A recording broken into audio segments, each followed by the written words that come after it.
atau tidak baik waktunya. Selamat sore teman-teman. Selamat hari apa sekarang ya? Sekarang selamat hari Kamis. Wah, avatar saya kayak gini ya. Avatar saya harus diganti dulu nih sebentar teman-teman ya. Selamat hari Kamis, selamat berjumpa lagi di channel Utiwati Mena di tempat ini. Ya, terima kasih untuk yang hadir. Sudah ada 3 orang di tempat saya. Terima kasih ya teman-teman. Ya, sekarang sudah 5 orang ya. Luar biasa sekali ya teman-teman. Maaf hadirnya udah sore-sore ya. Belakangan ini ya cukup lah ya pagi kita ibadah ya teman-teman di tempat ini. Lalu kalau sore-sore kita live gitu ya. Kita kumpul di sini. Ya teman-teman, sebelum teman-teman melihat atau membuka video ini, mohonlah kiranya di like gitu ya teman-teman, karena like itu butuh banget ya, like itu berfungsinya gede banget gitu teman-teman ya, supaya video ini bisa disebarkan kemana-mana gitu ya teman-teman. Kalau banyak yang suka, kalau enggak ya di sini aja, di komunitas Uti aja gitu, jadi nggak berkembang ya teman-teman. Jadi mohon jangan lupa di like ya. Saya mau menyapa dulu ya teman-teman. Hari ini ada HNR, salam Bu Uti, salam. HNR, HNR, ya salam. Terima kasih sudah hadir, HNR. Ya, adapun agenda saya hari ini teman-teman, saya ingin ya membahas lagi. Itu bahasannya si Rifa itu panjang banget gitu ya teman-teman ya. Dan rasanya kok kayaknya kesel gitu ya teman-teman. Kesel kenapa? Karena enak banget gitu ya. Ngomongnya lemes banget. Menyalah-nyalahkan, salah semua loh teman-teman ya. Dari awal sampai akhir kan saya sudah kasih tahu itu ya teman-teman. Dari statement yang pertama itu kan ngawur semua teman-teman. Nah, sampai ke belakang-belakangnya di video itu juga tetap ngawur gitu, ngawur semua teman-teman ya. Dia mengatakan bahwa simbol-simbol, ada simbol ya, simbol penyembahan berhala untuk orang Kristen itu yang seperti apa teman-teman, seperti salib gitu, terus ada bulatan di atas gitu kan. Itu kan bukan salib ya teman-teman, itu kan lambang itunya gereja setan itu kan teman-teman ya, ANKH gitu. Lalu disematkan ke Kristen gitu kan. Padahal itu kan beda, walaupun dia seperti ini tapi itu bukan salib karena kepalanya bulat, atau ada lagi salib yang begini tuh setengah-tengahnya bulat gitu kan. Nah, kalau yang an itu kan dia salib manjang begini, lalu kepalanya bulat, itu kan lambang matahari ya, itu kan simbol dewa matahari gitu ya teman-teman ya. Jadi dia mengatakan bahwa simbol kita itu ada gitu, dan kita ini ajaran pagan gitu. Saya udah kasih tahu ya, dia bilang katanya ajaran pagan itu yang menyembah yang mengorbankan ya, ada hewan-hewan korban gitu kan, korbanot gitu ya. Padahal sekarang coba lihat teman-teman ya, yang setiap tahun menyembelih hewan-hewan sampai darah tertumpah seluruh dunia itu siapa teman-teman ya? Ya, darah itu untuk apa? Ditumpahkan seluruh dunia ya, kasihan hewan-hewan sapi-sapi itu. Yang ada tuh justru dia ya, tempat kita nggak ada ritual kayak begituan ya teman-teman ya.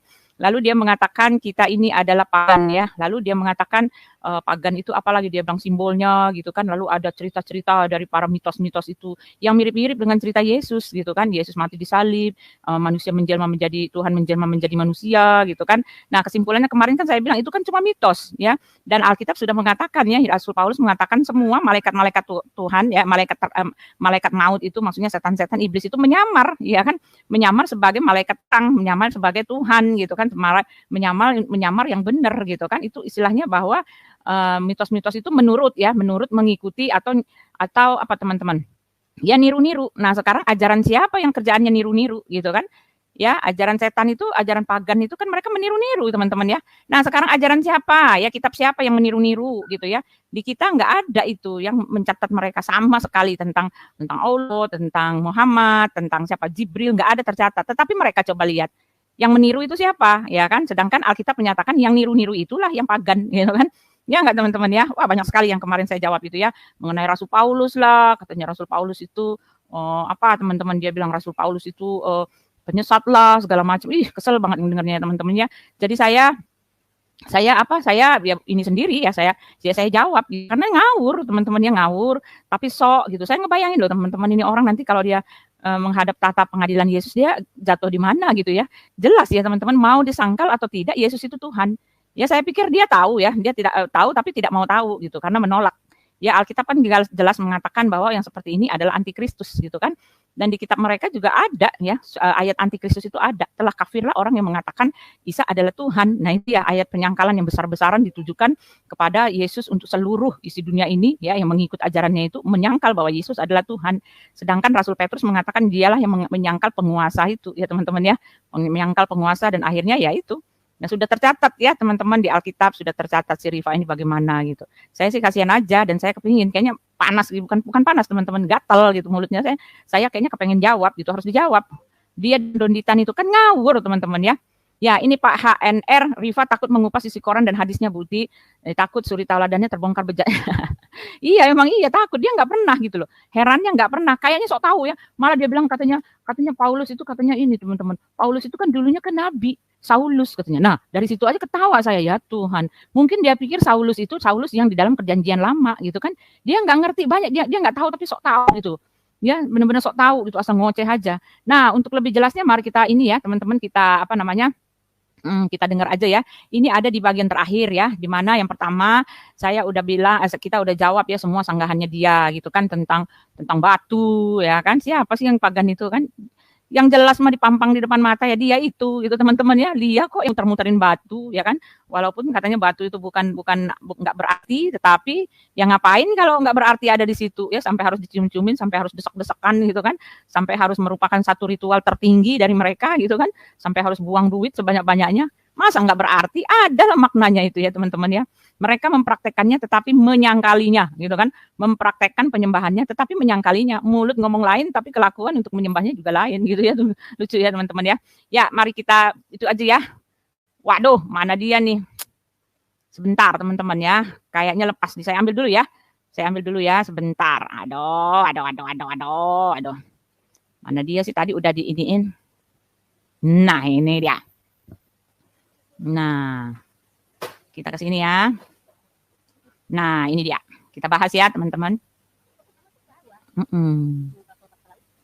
Halo Paulus, katanya. Ini orang kasihan ya, dosanya kayak apa ini? Nah, bentar ya.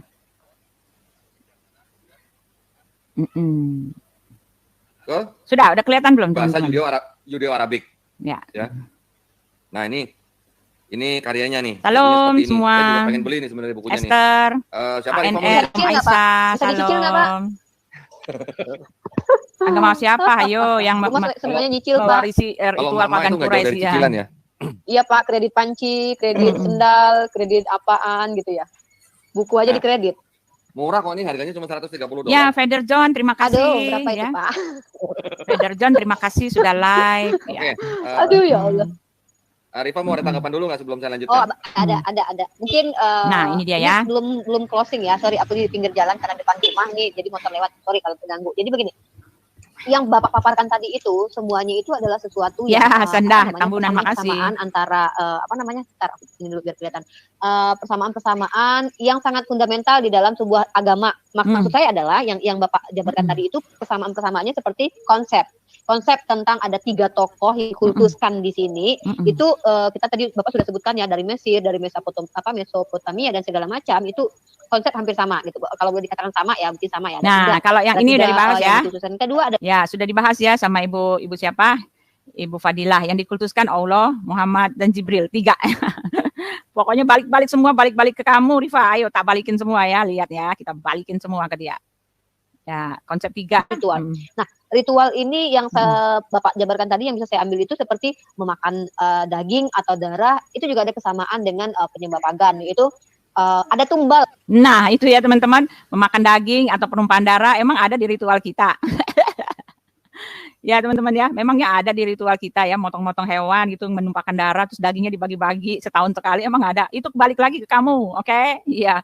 Hanya di dia, dibilangnya kita yang itu ya teman-teman ya. Adapun yang Yesus mengatakan minumlah darahku itu kan cuma umpama ya. Kita menerima darahnya sudah tertebus sekali dan seumur dan selamanya. Sekali dan selamanya teman-temannya. Jadi nggak ada itu istilah potong-potong hewan. Dia mengatakan potong hewan darahnya tercurah, korban-korban itu adalah pagan. Lah siapa dulu? Kamu yang melakukan itu, kami nggak ada ya. Ngaca dulu ya, ngaca.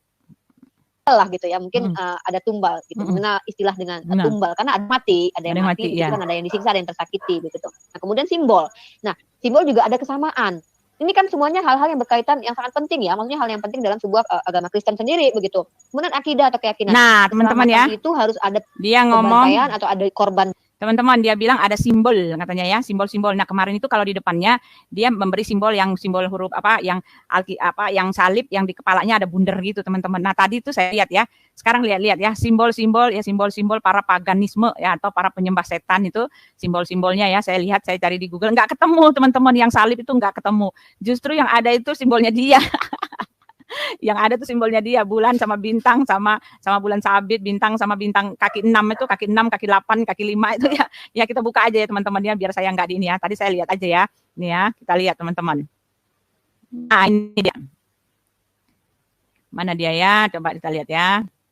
Kita lihat dulu ya. Nih, saya dapatkan yang ini teman-teman. Nih. Nah, tar ya. Justru saya dapatnya yang ini. Nah, ini diapain ya? StreamYard. Nah, stop screen. Nah, caranya gini ya. Ini yang saya dapatkan teman-teman ya. Balikin lagi aja ke dia semua ya. Ngawur. Toh. Simbol apa toh? Toh. Teman-teman tolong buka sendiri ya. Itu simbol apa teman-teman ya? Itu ya. Di situ di dalam apa? Di dalam buka sendiri teman-teman ya. Judulnya simbol-simbol penyembah berhala atau paganisme atau ya simbol-simbol itu ya. Itu dia. Udah kelihatan belum teman-teman ya? Bentar. Ini dia. Nah, kelihatan belum? Nah, ini saya dapat ini ya. Saya nggak mau bahas ya, tapi bukti ya. Saya cari-cari kemana-mana simbol salib itu ada nggak? Nggak ada. Di situ banyak sekali ya simbol-simbol penyembah setan, simbol-simbol apa segala macam nggak ada. Tolong buka sendiri ya teman-teman ya, dibuka sendiri. Yang nggak ada itu simbol salib. Dia mengatakan adalah simbol ya. Coba kita lihat lagi simbolnya apa lagi yang saya ketemukan tadi. Nah, ini dia nih. Nah, ini dia. Teman-teman lihat nggak? Coba cari ini. Yang di tempatnya dia yang mana teman-teman? Yang di mana yang tempatnya dia? Sebentar ya, coba mana ya. Kali lagi, coba dilihat. Nah, itu ya. Mau kemana? Ya, ini lihat ya. Teman-teman kelihatan nggak teman-teman? Ini kok dia goyang-goyang gitu sih? Nah, lihat teman-teman ya. Ini pernah lihat nggak yang gambar ini nih? Ini adanya di mana teman-teman ya? Itu lihat ya. Ini ya coba suruh Rifa, kamu cek sendiri ya simbol-simbol para penyembah berhala itu ya banyak sekali ya. Kamu cari ada nggak gambar salib di situ? Simbol salib kagak ada ya. Adapun di situ saya temu satu, tapi itu lukisan yang menceritakan tentang itu ya, bukan simbol ya. Lukisan tentang apa? Tentang Yesus, tentang Roh Kudus ya, bicara dan membahas itu. Tetapi bukan simbol itu ya. Satu-satunya saya ketemukan di situ ya. Nah, sekarang lihat lagi ya. Kamu mengatakan kami mana dia tadi ya? Nah, ini dia. Nah, ini nih. Nah, simbol yang ini teman-teman ya. Ini yang sampai saya gedein ya. Coba saya besarkan ya. Ini yang dia bilang katanya orang punya. Nah, yang ini teman-teman ya. Ini bukan ya. Ini bukan gambar salib. Ini bukan simbol salib ini ya. Kamu buka sendiri keterangannya ya. Ini namanya, ini simbol para penyembah setan ya. Ini kepala ini melambangkan matahari, kepala bulat itu ya. Ya, walaupun mirip seperti salib, tetapi bukan ya. Ini simbol para penyembah dewa matahari ya. Nah, bukan penyembah dewa matahari lah ya, seperti itu ya teman-teman ya, penyembah setan ya. Dan adapun ya yang luar biasa yang perlu kamu ketahui ya, semua simbol-simbol para penyembah berhala, penyembah setan itu ditujukan ke apa? Ditujukan untuk merendahkan Yesus sebagai Tuhan. Nah, itu dia. Itu yang harus kamu tahu ya, mereka mengarahkan pemujaan mereka itu hanya untuk menyangkal bahwa Yesus adalah Tuhan. Ingat, sekali lagi saya ngomong ya. Ya, para penyembah berhala ini yang seperti ini nih ya. Nih yang begini contohnya mana lagi? Saya lihat lagi ya. Contohnya lagi tadi teman-teman. Ya, semuanya nih simbol-simbolnya banyak sekali tadi saya baca ya. Saya lihat ya, teman-teman kita lihat ya. Coba nih. Nih yang seperti ini juga nih ya. Nih yang ini nih gereja-gereja setan ini ya. Ada nggak di tempat kamu? Coba lihat. Ya, ada nggak gitu kan? Nah, ini diarahkan hanya untuk menurunkan derajat Yesus yang adalah Tuhan ya. Gereja-gereja setan itu hanya untuk menentang ya. Visi misi dari para gereja setan itu hanya untuk menentang bahwa Yesus adalah Tuhan. Makanya mereka bikin ada juga salib, tapi salib terbalik ya, karena menghina Yesus. Mana coba saya cari ya, salib terbalik ada nggak situ ya?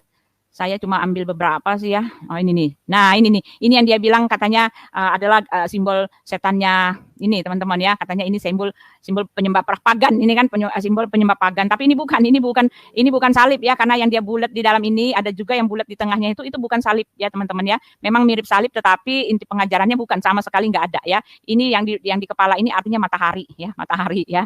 Nah dan ini seperti ini ya teman-teman. Lalu ada lagi ya, kita lihat lagi ya. Nah, simbol-simbol yang tadi saya temukan ini yang paling banyak teman-teman. Nah, ini dia. Kamu cari sendirilah ya, apa maksudnya di situ ya. Jadi jangan suka menghina orang ya. Enggak ada ditemukan, saya enggak ketemu simbol salib, enggak ketemu. Adapun kalau gereja setan itu salibnya terbalik ya. Salib terbalik. Kamu buka sendiri ya. Saya enggak harus membahas itu, nanti habis waktunya ya. Kamu buka sendiri, cari di situ mana ada simbol salib di situ. Enggak ada ya. Justru yang ada yang kamu punya, bintang, bulan sabit. Ya tinggal baca aja apa di situ keterangannya ya Rifa ya. Jadi jangan terlalu inilah ya, terlalu kelihatan bodoknya gitu ya. Udah jahat bodok lagi. Ini jahat kan istilahnya kan, menyalah-nyalahkan agama orang tetapi dengan ketidaktahuan gitu kan teman-teman. Bisa nggak boleh ya harusnya ya, udah sesat sembarangan pula gitu ya. Nah kita balik lagi ya teman-teman ya. Kita balik ya. Nah, ini. Nah.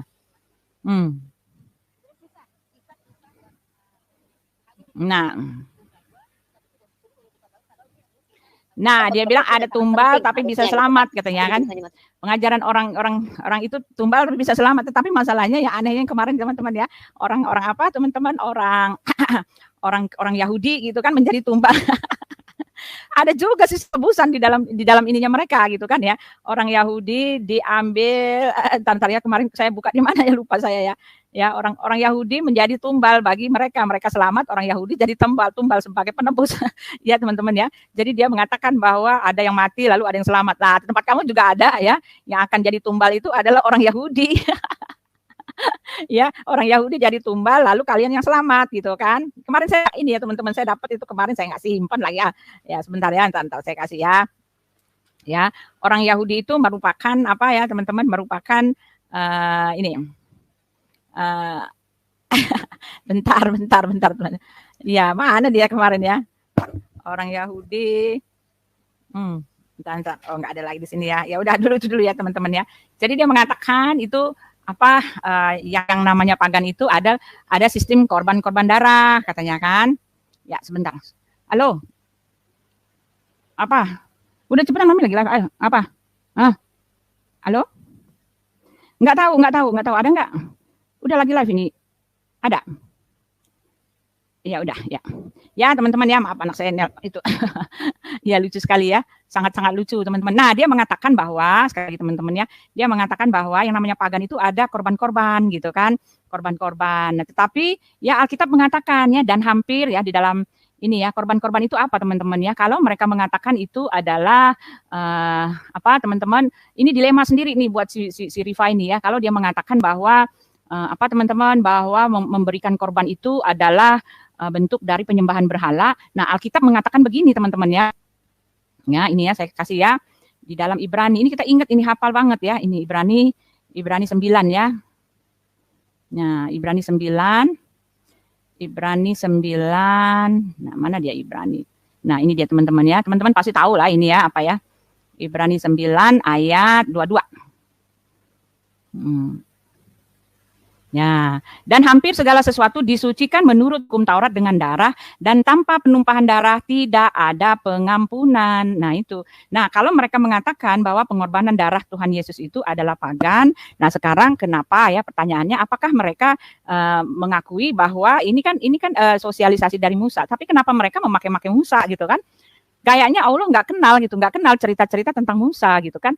Dan Musa di dalam imamat itu teman-teman ya, di dalam imamat itu kan berbicara nih, saya buka ya. Imamat itu banyak sekali ya, dia menetapkan semuanya berdasarkan korban darah anak domba ya, kita baca ya.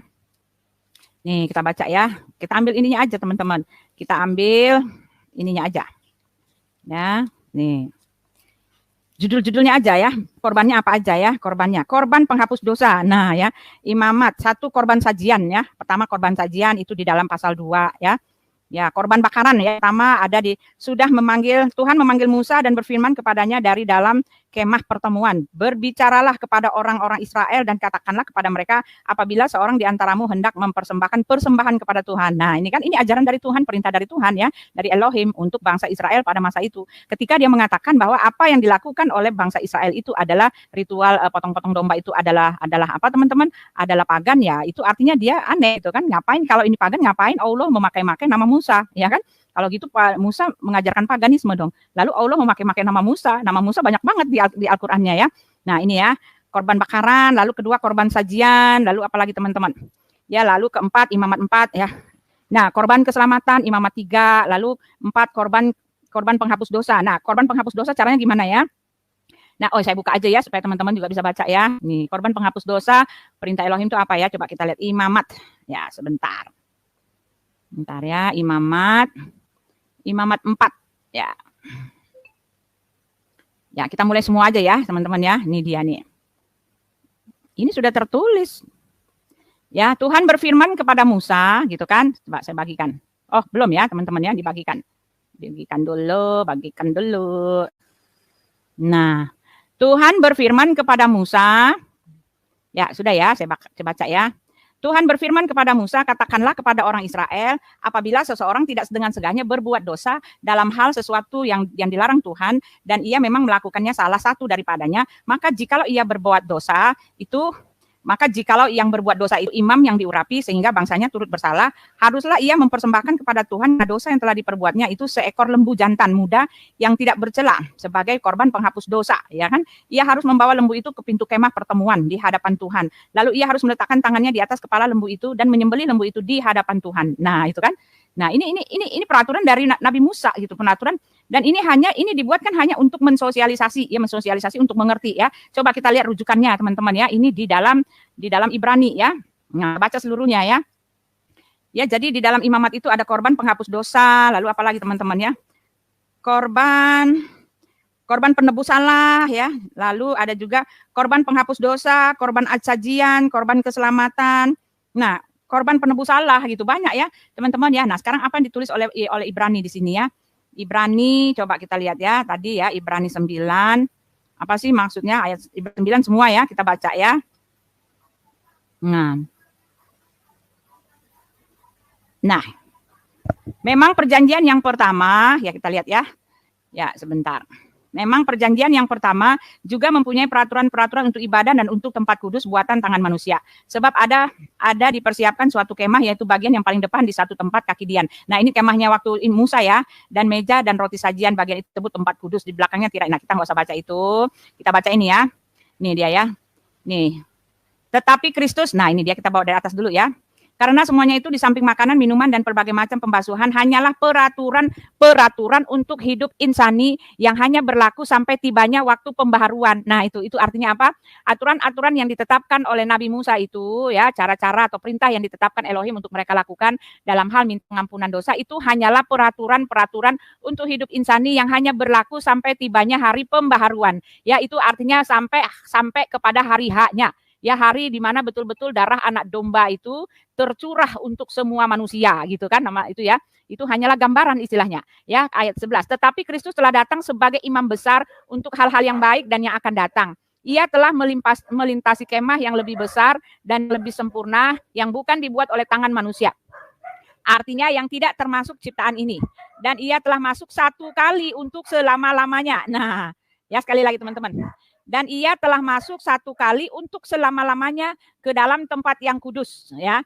Jadi satu kali untuk selama-lamanya, bukan dengan membawa darah domba jantan dan darah anak lembu. Nah, itu ya. Bukan dengan membawa darah domba jantan dan darah anak lembu, tetapi dengan membawa darahnya sendiri.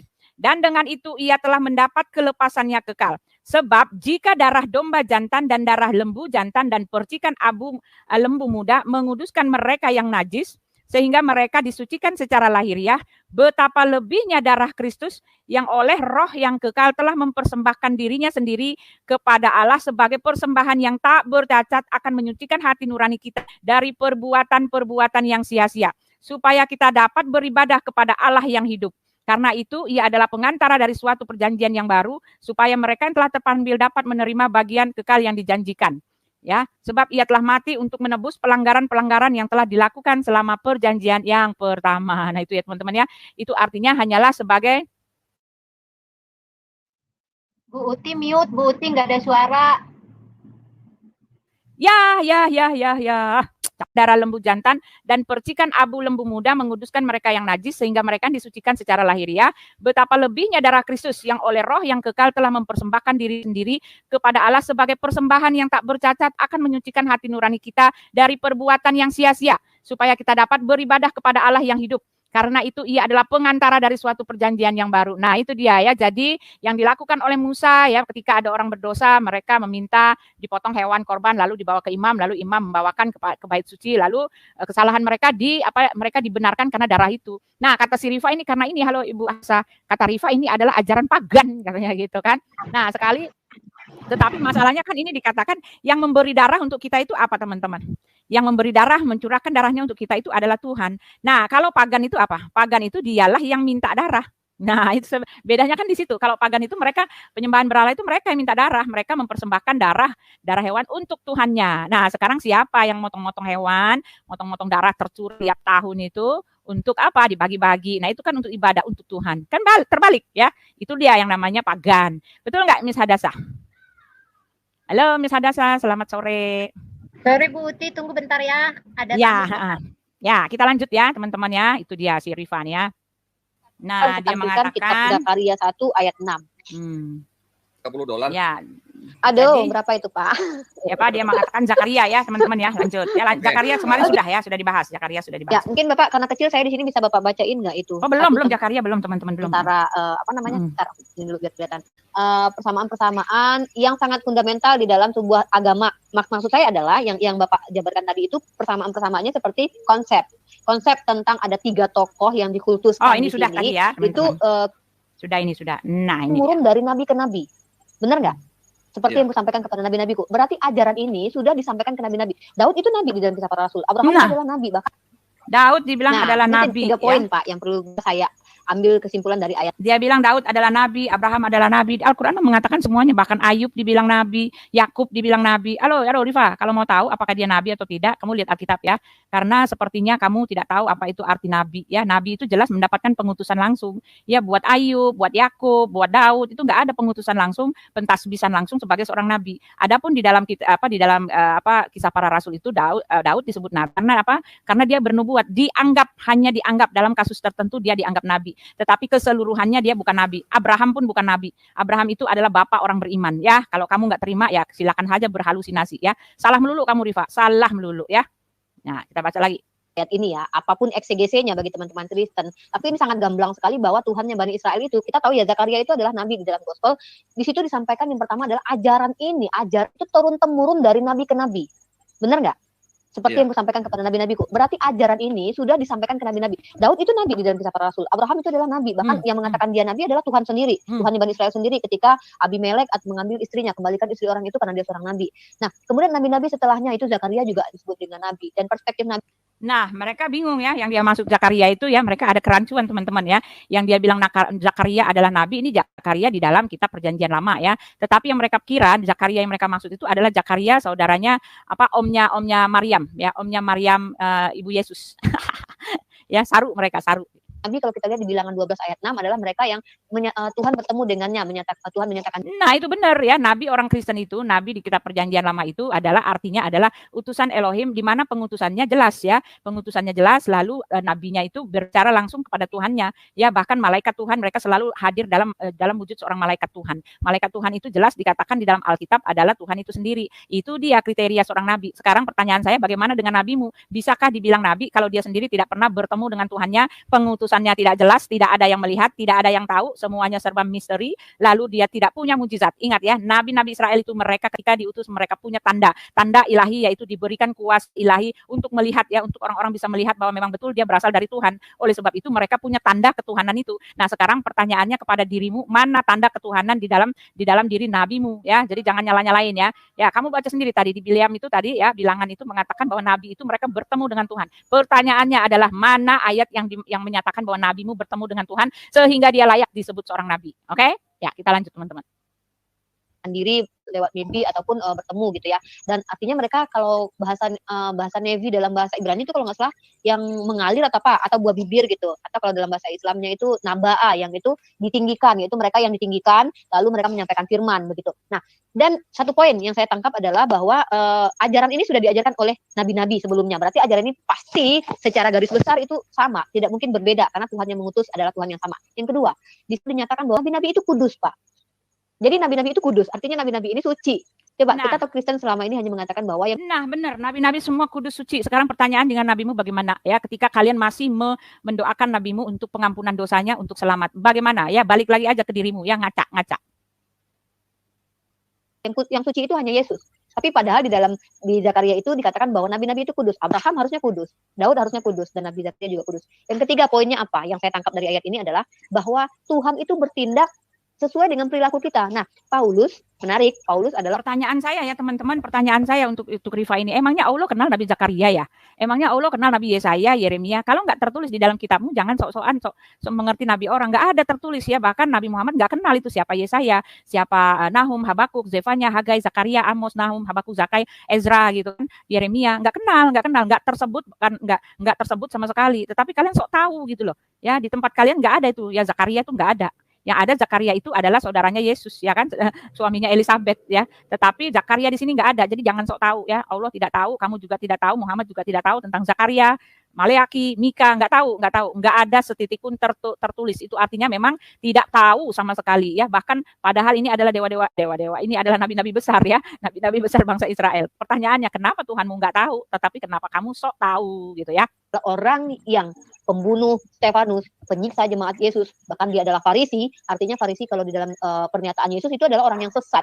Bahkan di dalam Matius 23, 33, 34, Yesus mengatakan bagaimana mungkin ular beludak ini bisa melepaskan diri dari siksa neraka. Nah, artinya sudah dikutuk sama Yesus ya. Tapi tiba-tiba Paulus mengaku bertemu dengan Yesus ketika Yesus sudah tidak ada dan mengaku dipilih dari dalam kandungan gitu. Lucu kan? Menyebarkannya kepada siapa? Petrus. Yang menyampaikan Injil ke seluruh ke bangsa lain hanya Paulus. Bahkan Paulus sendiri di dalam Galatia mengatakan Petrus ini nabi untuk orang bersunat alias orang Yahudi.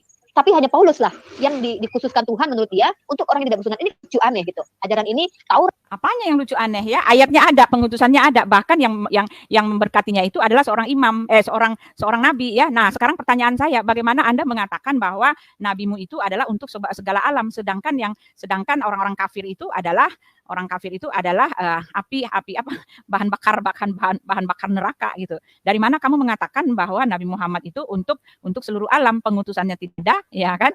Mujizat atau tandanya tidak punya, ya kan? Lalu apalagi ya? Nggak ada diutus orang lain untuk mengurapi dia atau mengutus dia sebagai seorang nabi.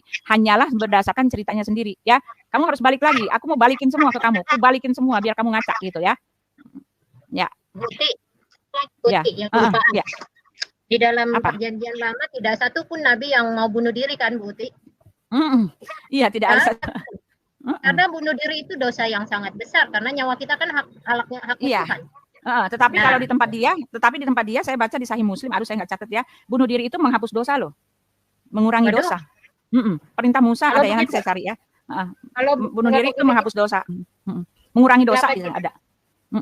Jibril menghalangi nabinya bunuh diri.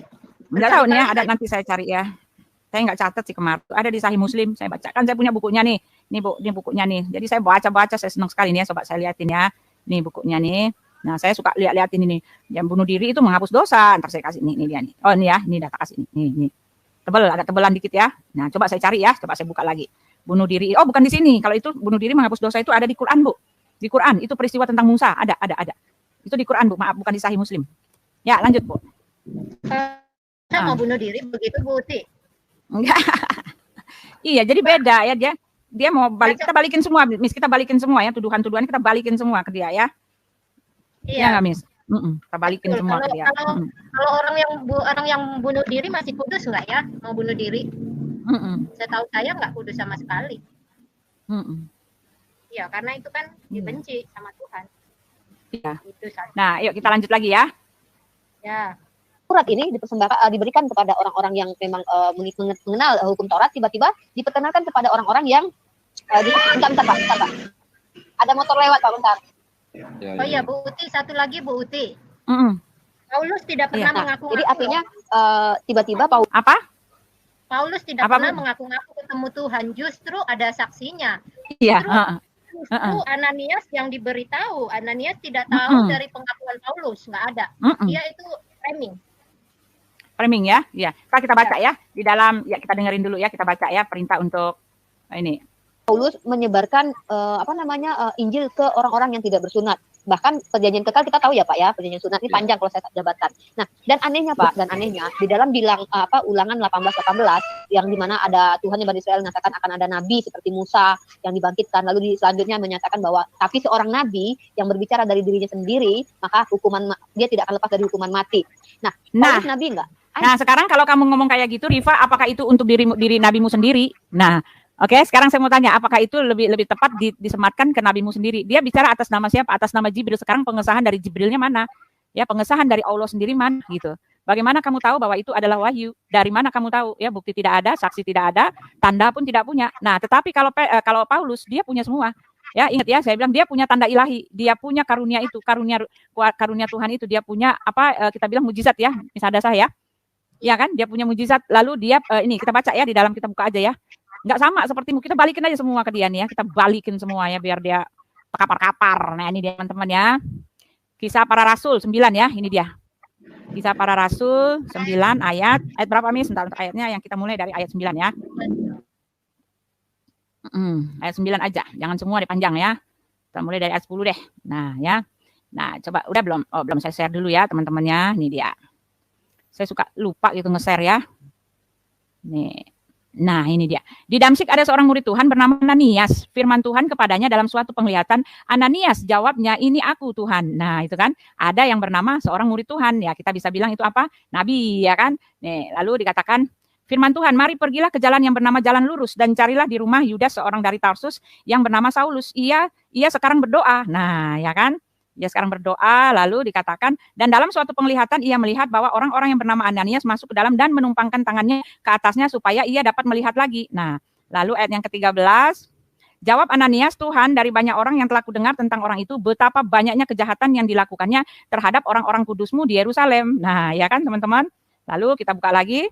Dan ia datang kemari dengan kuasa penuh dari imam-imam kepala untuk menangkap semua orang yang memanggil namamu. Nah, ya lalu ayat yang 15. Tetapi firman Tuhan kepadanya, pergilah sebab orang ini adalah alat pilihan bagiku untuk memberitakan namaku kepada bangsa-bangsa lain serta raja-raja dan orang-orang Israel. Nah itu ada pengutusannya. Siapa saksinya? Saksinya adalah Ananias, dan apakah itu betul-betul? Karena setelah itu Ananias tercatat dia memulihkan mata Paulus yang buta. Nah sekarang kejadiannya apakah sama seperti di tempatmu, Rifa? Oh tidak ya. Jadi kamu jangan nyala-nyalain kamu sendiri, enggak itu ya, enggak punya ya. Ya, jadi Paulus bukanlah palsu, bukannya rasul palsu. Karena apa? Karena pengutusannya jelas. Ya, bahkan ada orang saksi yang menjadi yang mentasbihkan dia, menyembuhkan matanya. Lalu kejadiannya di depan semua orang. Lalu ayatnya ada. Memang dia diperuntukkan untuk bangsa-bangsa. Oke? Kalau kamu bilang kenapa ini bingung, ya pegangan sendiri aja gitu ya.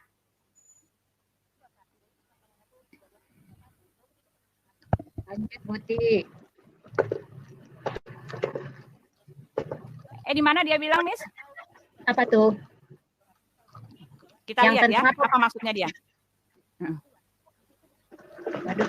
Ya, bukan ya, maksudnya Paulus ngaku nabi. Bagaimana bisa? Oh iya. Rifa, kamu nggak ngerti ya? Rifa, kamu nggak ngerti ya apa itu nabi, apa itu rasul? Rasul itu adalah utusan dari Yesus Kristus langsung, tetapi nabi adalah utusan Elohim. Ada dua pembagian ya. Ya, makanya kita lihat dulu ya, maksudnya apa sini? Kita apa tadi dia bang? Di mana sih tadi lihat ya? Mundur dikit, ya. Buti. Mundur ya. Udah ini.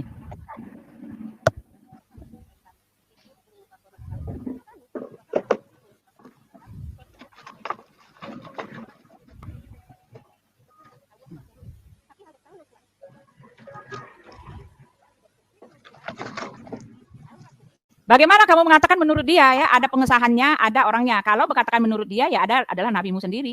Menurut siapa? Ya menurut dia cerita ya, dia lari-lari pontang-panting habis dari Gua Hira bercerita kepada istrinya, bercerita kepada Waraka bin Nawfal. Lalu Waraka bin Nawfal Mengatakan bahwa Nabi Muhammad adalah seorang nabi ya. Menurut siapa? Ya menurut Nabi Muhammad lah, berdasarkan cerita Nabi Muhammad. Kalau ini beda ya.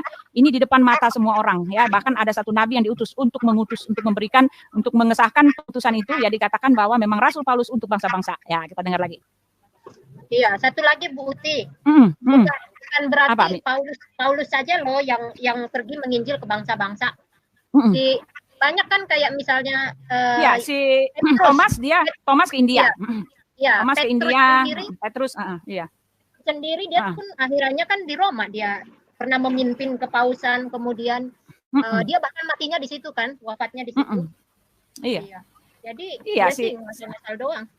Iya, nggak salah aja, senjaplak aja, tahu kagak nih orang ya, lagi ya, dengerin lagi ya. Bu Uti belum kedengeran, Bu Uti. Bilang Miss.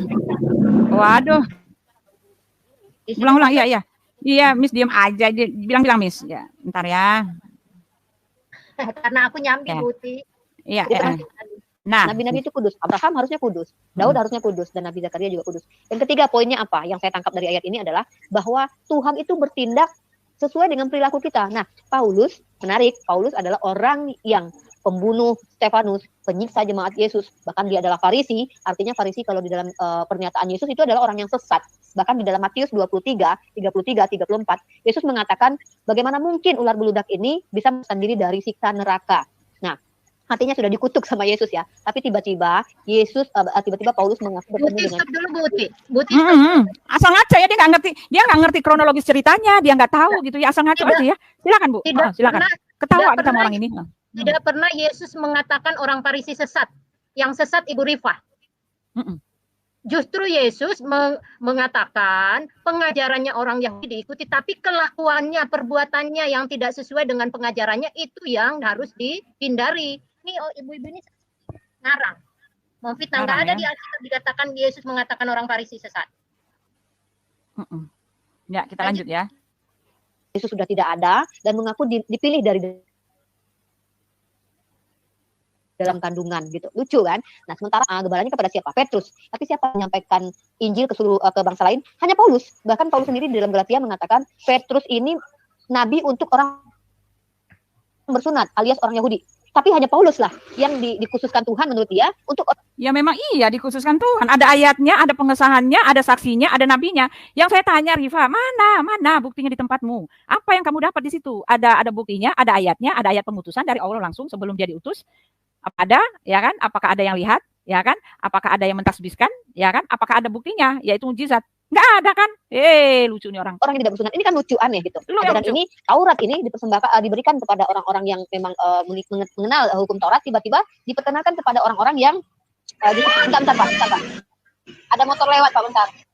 Ya. Nah, jadi artinya tiba-tiba Paulus menyebarkan Injil ke orang-orang yang tidak bersunat. Bahkan perjanjian kekal kita tahu ya Pak ya, perjanjian sunat ini panjang kalau saya jabarkan. Nah, dan anehnya Pak, di dalam Ulangan 18:18 yang dimana ada Tuhan yang bani Israel mengatakan akan ada nabi seperti Musa yang dibangkitkan, lalu selanjutnya menyatakan bahwa tapi seorang nabi yang berbicara dari dirinya sendiri, maka dia tidak akan lepas dari hukuman mati. Nah, itu dia. Nabi mati kan kena racun. Nah, sekarang kita bahas ya, Miss. Kita bahas tentang Ulangan 18:18. Ya, maksudnya ini siapa? Orang-orang banyak yang nggak ngerti kenapa dilengkapin itu ayat yang ke-16-nya. Semua pada ini bilang tadi ulangan ya, Ulangan 18 ya, teman-teman. Jangan dilengkapin itu. Ini ayat satu rangkaian dan mari silakan baca ya sejak penurunan loh batu itu sampai perjalanannya ke situ ya. Ulangan 18 guys ya. Nih. Ayat 15 ya. Nah, ini ya. Nah, ya, teman-teman ya, mari coba kita lihat dulu ya. Stop sini dulu. Maksudnya di situ apa ya? Dia mau nyalahin Paulus, berhubungan dengan Paulus. Nah, sekarang ya, dihukum mati katanya ya. Nah, kita baca teman-teman. Miss Hadasa? Ya, Bu Uti. Iya, dia nggak tahu ini ayat ini dia bilang katanya ini ya Ulangan 18 ayat 15 ini bicara tentang apa? Dia juga ngawur gitu kan. Seorang nabi dari tengah-tengahmu, ingat ya, tengah-tengahmu ya tentu saja orang Israel, ya kan? Dari antara saudara-saudaramu sama seperti aku akan dibangkitkan bagimu oleh Tuhan Allahmu. Dialah yang harus kamu dengarkan. Oke. Nah, ini ya kita baca nih teman-teman ya. Nih kita baca yang ayat 16-nya. Saya udah sering banget bolak-balik bilang ini ya. Tepat seperti yang kamu minta dahulu pada Tuhan. Nah, itu apa Miss Hadasa? Yang diminta ya. Yang diminta tepat seperti nabi yang diminta, tepat seperti yang kamu minta dahulu kepada Tuhan Allahmu di Gunung Horeb pada hari perkumpulan dengan berkata, tidak mau aku mendengar lagi suara Tuhan Allahku dan api yang besar ini tidak mau aku melihatnya lagi supaya jangan aku mati. Nah, ya. Jadi mereka minta supaya ketika Elohim menampakkan diri waktu di Gunung Horeb itu tidak membuat mereka mati. Itu loh. Ini konteksnya. Nih. Lalu berkatalah Tuhan kepadaku, apa yang dikatakan mereka itu baik. Nah, jadi Elohim menyanggupi ya, Miss ya? Menyanggupi nggak? Ya nggak, Miss? Menyanggupi ya? Iya, menyanggupi. Ya, seorang nabi akan kubangkitkan bagi mereka di antara saudara mereka tepat seperti engkau ini. Aku akan menaruh firmanku dalam mulutnya dan ia akan mengatakan kepada mereka segala yang kuperintahkan kepadanya. Nah, ini konteksnya Rifa adalah ketika orang Israel itu meminta seorang nabi ya, meminta seorang nabi, tetapi apa? Nabi itu konteksnya apa? Mari kita buka ya di dalam Horeb, di Gunung Horeb itu. Keluaran 20. Nih ya, kita lihat ya. Keluaran 20 kita lihat itu. Nah, di sini yang ketika mereka minta itu. Ya, mereka jalan habis itu permintaan mereka itu dikabulkan. Ya, Keluaran, nih dia. Saya bukakan ya. Keluaran 20 ayat 19. Bentar ya, ini dia. Keluaran 20 ayat 19.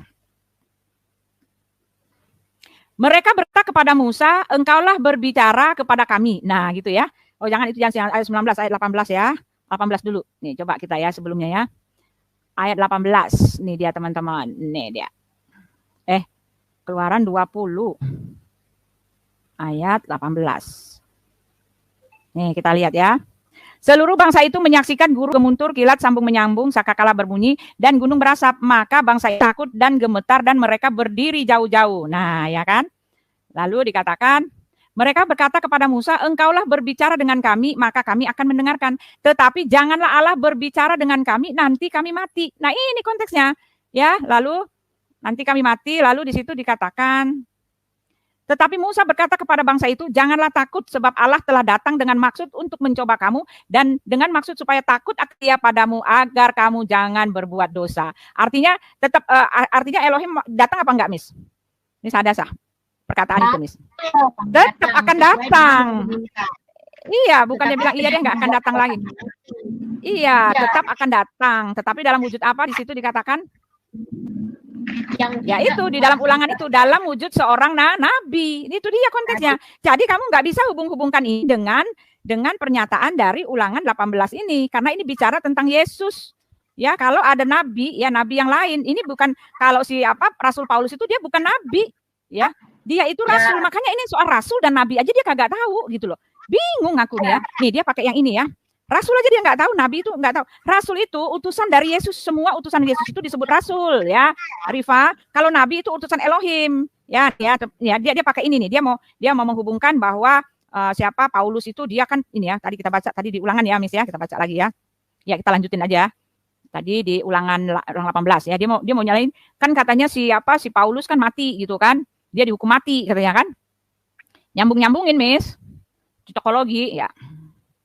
Nah, coba kita baca ya. Tetapi seorang nabi, nah gitu kan dikatakan ya, sebentar Miss. Tetapi seorang nabi, nah dia bilang gini. Tetapi seorang nabi yang terlalu berani untuk mengucapkan demi namaku perkataan yang tidak kuperintahkan untuk dikatakan olehmu, atau yang berkata demi nama Allah lain, nabi itu harus mati. Nah, ya, nabi itu harus mati. Nah, dia menghubungkannya dengan, iya, bicara tentang Allah lain, bukan bicara dengan ini. Bentar ya.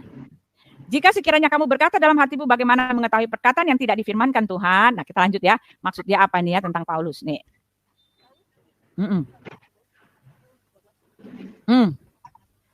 Para rasul kisah. Nah, Paulus. Dan Saulus katanya. Ya apa? Kisah para rasul apa?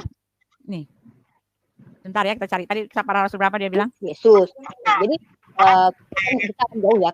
Karena tadi Bapak menyinggung Paulus. Paulus pun juga aneh. Dia mengaku sebagai keturunan dari Benjamin. Tidak nasabnya ya. Dan teman-teman bahkan Injil ke orang-orang yang tidak bersunat. Bahkan perjanjian sedikit aja lain dan disebutkan di situ salah satunya Saulus. Dan uniknya bahkan Injil ke orang-orang yang tidak bersunat. Bahkan perjanjian kekal kita tahu ya Pak ya, perjanjian sunat ini panjang kalau saya jabarkan. Nah, dan anehnya di dalam ulangan 18 yang dimana ada Tuhan yang Israel menyatakan akan ada nabi seperti Musa yang dibangkitkan, lalu selanjutnya menyatakan bahwa tapi seorang nabi yang berbicara dari dirinya sendiri, maka dia tidak akan lepas dari hukuman mati. Nah, Paulus nabi enggak? Ada Pak, di dalam Kisah Para Rasul 13 ayat 1, Paulus itu termasuk nabi. 13 ayat 31. Coba lihat. Kisah Para Rasul kita lihat ya. Bagaimana dia dibilang termasuk nabi? Ini nggak ngerti nih orangnya. Gimana, Miss? Nggak ngerti dia, Miss. 13 Enggak lah, Nabi Paulus bukan nabi. Nabi itu utusan Elohim. Semua murid Yesus itu rasul disebut. Di dalam mana? Ntar kita ya. Rasul itu, inilah pertama kali mereka disebut rasul ketika Yesus di dalam Matius. Sebentar ya kita buka ya. Ini sekarang Kisah Para Rasul 13 ayat berapa, Miss? Ayat 31 ya, saya baca ya. Dan selama beberapa waktu ia menampakkan diri kepada mereka yang mengikuti dia dari Galilea di Yerusalem. Mereka itulah yang sekarang menjadi saksinya bagi umat ini. Nah, kok nggak ada? Nggak ada, coba lihat. Coba kita dengar ya dia ngomong apa ya. Tadi di mana tadi dia bilang, Miss? Kan ada di situ ada nabi dan pengajar lain dan disebutkan di situ salah satunya Saulus. Dan uniknya Pak, Saulus. Coba. Bukan ada Tuhan yang Israel menyatakan akan ada nabi seperti Musa yang dibangkitkan lalu selanjutnya Coba kita baca ya. Ya, gitu, Ini orang sembarang aja ya. Ini dia bilang Kisah Para Rasul 13. Ini udah 13 ayat 31 ya, Miss. Coba kita buka ya. Ngawur nih. Ayat 1. Ayat 1 ya, Kisah Para. Ya. Tar buka aja, Miss. Saya bisa buka, Miss. Lagi nggak mental-mental. Kalau ini itu dia mental. Kalau itu kayak Quran dia suka mental. Kalau ini enggak. Ya, Kisah Para Rasul berapa? 13. Saulus yang dimaksud itu apa? Ayat kita baca aja ya, Miss ya. Ayat 1. Nah.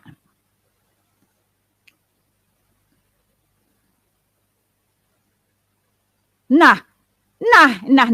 Pada waktu itu di dalam jemaat di Antioquia ada beberapa nabi dan pengajar, yaitu Barnabas dan Simeon yang disebut Niger, dan Lukius dari orang Kirene, dan Menahem yang diasuh bersama dengan Raja wilayah Herodes, dan Saulus. Nah, sekarang kita lihat Saulus ini ya Saulus nabi. Ya, Saulus nabi kita tidak kenal. Ini bukan Paulus. Bentar ya. Nah, kita lihat ya, teman-teman. Ini bukan Paulus, ini nabi-nabi ya, Nabi Barnabas, Simeon yang disebut Niger, dan Lukius orang Korene, dan Menahem yang diasuh bersama Raja wilayah Herodes, dan Saulus. Pada waktu kita lihat ininya ya, teman-teman, kita lihat ininya ya. Mana ya? Kita lihat, saya buka di ini ya. Itu lanjutannya. Saulus itu banyak nama-nama yang sama gitu loh. Barnabas ini juga bukan itu. Ya, bagaimana, Miss? Miss ada sah? Nih, kita lihat. Ya, sorry. Tahu saya bukan Buti. Tapi kita ini memang itu nabi, bukan Saulus yang dimaksud Paulus. Paulus itu sebelum dia jadi Paulus, dia namanya Saulus, tapi dia bukan nabi. Dia itu orang apa, ahli Taurat waktu itu ya, Miss ya. Ngawur nih orang. Ini mentang-mentang namanya sama, asal itu aja. Iya, dia ahli Sanhedrin dia. Ahli Taurat. Iya. Asal namanya sama gitu kan. Lalu dia kenapa dia begitu, Miss? Itu karena namanya sama aja ya. Nabi itu nih coba ya kita lihat ya di dalam ini ya, sebentar saya buka ya, di dalam Matius ya, yang disebut rasul itu apa ya? Rasul itu adalah julukan ya buat Yesus kepada murid-muridnya. Ya, enggak semua orang. Kalau nabi itu ya sebelum Yesus datang gitu loh, Miss. Ya, ini ya, sebentar saya buka dari ininya ya. Saya buka ininya. Di dalam Matius 10, kalau enggak salah itu ya, coba kita buka. Inilah nama ke-12 rasul itu. Ya, ini rasul. Nah, ini dia ya. Lukas 6 ayat 13. Nih, yang disebut rasul itu apa? Semuanya utusan Yesus. Jadi kamu rasul aja kagak ngerti. Ya ampun, ya. Lukas 6 ayat 13. Nih dia. Nih ya. Pada hari siang, nah saya bagikan ya teman-teman ya supaya lihat ya. Ini yang namanya apa? Rasul. Rasul itu semua utusan Yesus, di luar itu enggak ada. Ketika hari siang, ia memanggil murid-muridnya kepadanya, lalu memilih dari antara mereka 12 orang yang disebutnya rasul. Nah, itu kata rasul itu baru muncul pada saat Yesus mengutus ke-12 muridnya. Sebelumnya dia bernama nabi ya, utusan Elohim. Ya, jadi rasul itu artinya utusan Yesus Kristus, nabi utusan Elohim ya, pada saat Yesus belum menjadi Yesus Kristus. Nah, Saulus dia bukanlah seorang nabi. Adapun yang di dalam Kisah Para Rasul 13 itu ya Saulus yang lain lah. Iya kan? Ya enggak, adapun nabi-nabi yang belum dikenal di situ. Coba kita baca ya. Dia main cocokologi aja seenak dengkulnya gitu kan. Tadi di mana? Di Kisah Para Rasul. Ya, kita buka ya Kisah Para Rasul 13 tadi ya. Nama-nama kan banyak sekali yang sama di situ ya, Miss ya. Ya, tapi kita cek dulu ya, Bu Uti.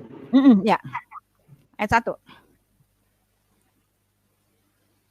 Nah, ada beberapa nabi dan pengajar. Nah, yaitu Barnabas dan Simeon yang disebut Niger, dan Lukius orang Kirene, dan Menahem yang diasuh bersama dengan raja wilayah. Pada suatu hari ketika mereka beribadah kepada Tuhan dan berpuasa, berkatalah Roh Kudus, khususkanlah Barnabas dan Saulus bagiku untuk tugas yang ini maksudnya coba nih. Ya, dia mau ada beberapa nabi dan pengajar. Aku nggak lihat, tuh kan? Gimana yang ya di dalam Kisah Para Rasul 13. Dia kan mengatakan bahwa Saulus itu kan disebut nabi juga karena apa? Karena dia sudah mengatakan di dalam ulangan ulangan 18 itu, kalau nabi yang berbicara tidak sesuai akan dihukum mati, pastilah mati. Lalu dia menggabungkannya, kan Paulus kan mati katanya gitu. Gitu loh, Miss. Oh, iya. Paulus kan mati, artinya dia nabi palsu gitu. Di dalam ulangan berapa tadi? Ulangan ini ya, kita baca ya. Nah, pada waktu itu dalam jemaat di Antioquia ada beberapa nabi dan pengajar. Nah, ya nggak ada urusannya dengan Saulus. Karena apa? Paulus itu dia adalah seorang apa waktu itu? Dia seorang ahli Farisi, dan setelah dia dipanggil oleh Yesus Kristus, dia bernama Paulus. Ya. Bu Uti, di mana dia, Bu Uti? Tunggu sebentar. Kenapa? Ada di mana katanya? Ada di mana tempatnya, Bu? Tempatnya di mana?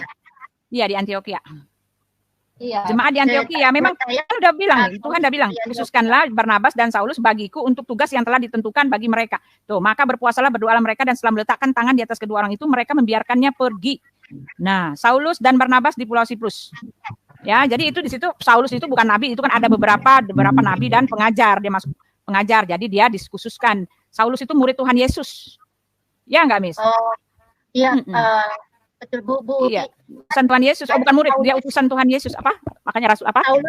Saulus kan dia dari Tarsus. Kemudian dia diajar oleh Gamaliel kan di sana juga ya, seingat saya ya. Di Tarsus juga kan? Iya. Nih kita baca ya. Enggak, dia mau menghubungkan, Miss. Ini kan di sini ada beberapa nabi dan pengajar. Ya tentu saja Pak Saulus itu dia bukan nabi ya, karena si Riva ini nggak tahu apa arti nabi. Nabi itu bukan murid Tuhan Yesus gitu loh istilahnya. Nah, Saulus di sini adalah beberapa nabi dan pengajar. Saulus di sini adalah pengajar, dia bukan nabi. Kan tulis di sini nih ya. Ya, jemaat ada beberapa nabi dan pengajar. Nah, pengajar yaitu Saulus. Nah, baru di situ lalu Tuhan mengatakan, lalu Tuhan khususkanlah Barnabas dan Saulus bagiku untuk tugas yang telah kutentukan bagi mereka. Ya, jadi Barnabas dan Saulus baru udah ada tugas khusus. Ya, lalu katakan di dalam sebelum pengutusannya itu kan dia untuk bangsa-bangsa kan? Iya kan? Nah, enggak masalah, dia mau lanjutkan ke sini, Miss. Nih lihat nih ya. Pinter banget, tahu nggak dia punya itu ya? Pinter banget cara dia apa? Luar biasa banget. Saya masih penasaran dengan Antioquia. Kan Saulus kan pernah memang ke Antioquia kan? Bahkan kekristenan mulainya dari situ namanya, termasuk Paulus kan juga mengajar di sana. Tapi sebelumnya ketika dia bernama Saulus kan dia dari Tarsus, kemudian dia ke Yerusalem begitu kan ya? Dia pernah nggak ke Antioquia? Ke Antioquia nanti kita baca dulu ya. Itu ada sih Antioquia. Saya belum dengar sampai ke situ, Bu Uti. Setahu saya dia itu dari Tarsus kan dia itulah dia yang mengejar-ngejar orang Kristen kan? Coba.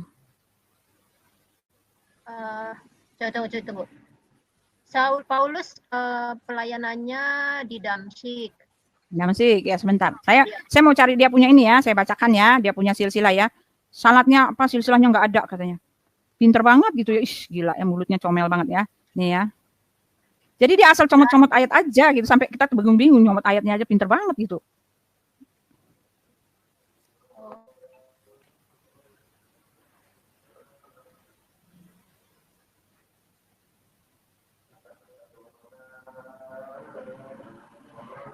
Apa, Miss? Cari apa, Miss? Saya penasaran dia ke Antioquia itu dia mengajar nggak di sana gitu, Bu Uti, Saulus. Oh gitu. Di Antioquia ya. Oh, Miss nyarinya ke situ. Ya, kita lihat ayatnya di atas ya. Beberapa pengajar kita lihat ayat di atas ya.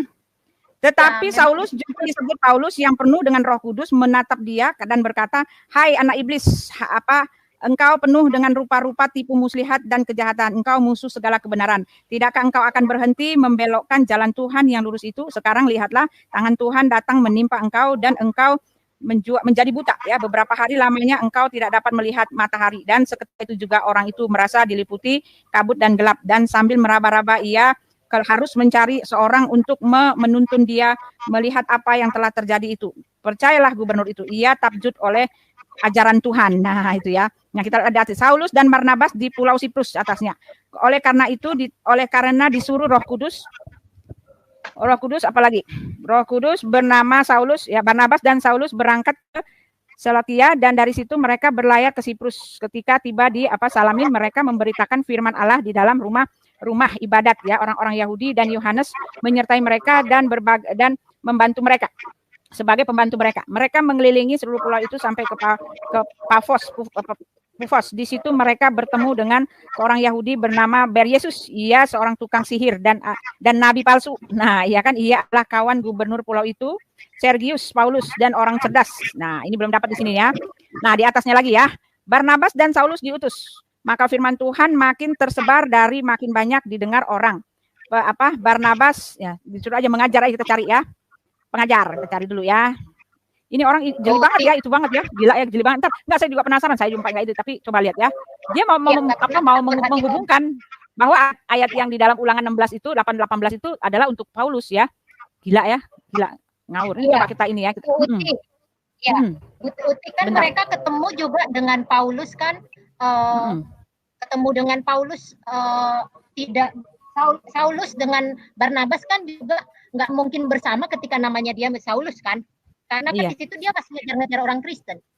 Iya. Ya enggak. Sebentar. Selanjutnya diganti jadi Paulus, baru mereka bersama. Ya enggak. Iya. Sebentar ya, saya lihat dulu ya. Coba kita bawa. Hanya saya nggak ketemu dia. Ya. Nah, pengajar. Ya, sebentar. Nih, tentang pengajarannya, Markus, pengajar.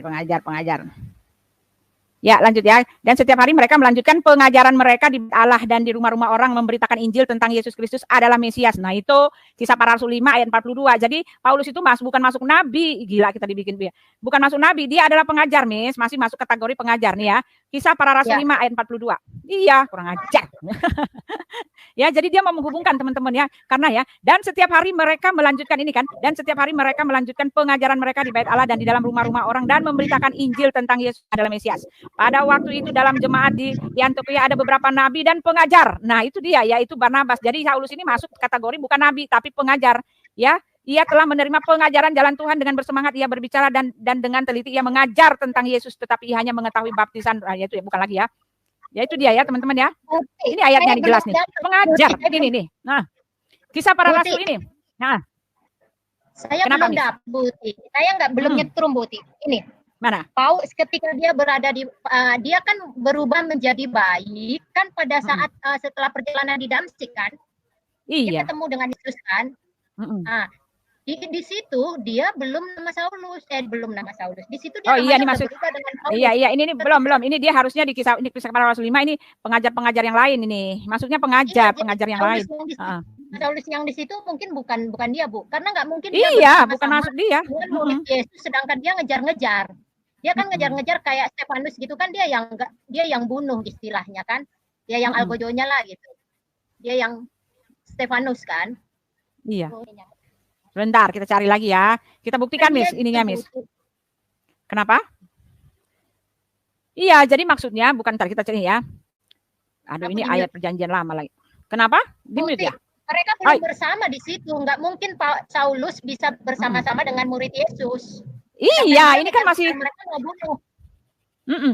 Saulus diganti namanya. Coba kita lihat ya. Diganti namanya pada saat apa tuh, Miss? Saulus jadi Paulus. Oh iya, kita baca dulu ya. Ya, jadi dia sudah bernama Paulus ya kan? Sebentar kita baca ya namanya. Bukan dia, Bu. Bukan dia, Saulus bukan yang itu. Bilang dia karena ya dikatakan gini ya, kita baca ya. Jadi namanya sudah menjadi Paulus ya, sedangkan yang diambil itu yang sudah ya tidak pernah lagi loh dia disebut. Nah, ini ya. Kisah Para Rasul mana dia? Kisah Rasul 8 kali ya, Bu. Ya. Saya lupa. Enggak, setelah dia ini ya. Ia menumpangkan tangannya. Katanya Saulus, saudaraku, Tuhan Yesus yang telah menampakkan diri kepadamu di jalan yang engkau lalui, telah menyuruh aku kepadamu supaya engkau dapat melihat lagi dan penuh dengan Roh Kudus. Dan seketika itu juga seolah-olah selaput gugur dari matanya sehingga ia dapat melihat lagi dan ia bangun lalu dibaptis dan setelah ia makan pulihlah kekuatannya. Saulus tinggal beberapa hari bersama dengan murid-murid di Damsik. Ketika itu juga ia memberitakan Yesus di rumah-rumah ibadat dan mengatakan bahwa Yesus adalah anak Allah. Semua orang yang mendengar hal itu heran dan berkata, bukankah dia ini orang yang di Yerusalem mau membinasakan barang siapa yang memanggil nama Yesus ini? Dan bukankah ia datang ke sini dengan maksud untuk menangkap dan membawa mereka ke hadapan imam-imam kepala? Akan tetapi Saulus semakin besar pengaruhnya dan ia membingungkan orang-orang Yahudi yang tinggal di Damsik karena ia membuktikan bahwa Yesus adalah Mesias.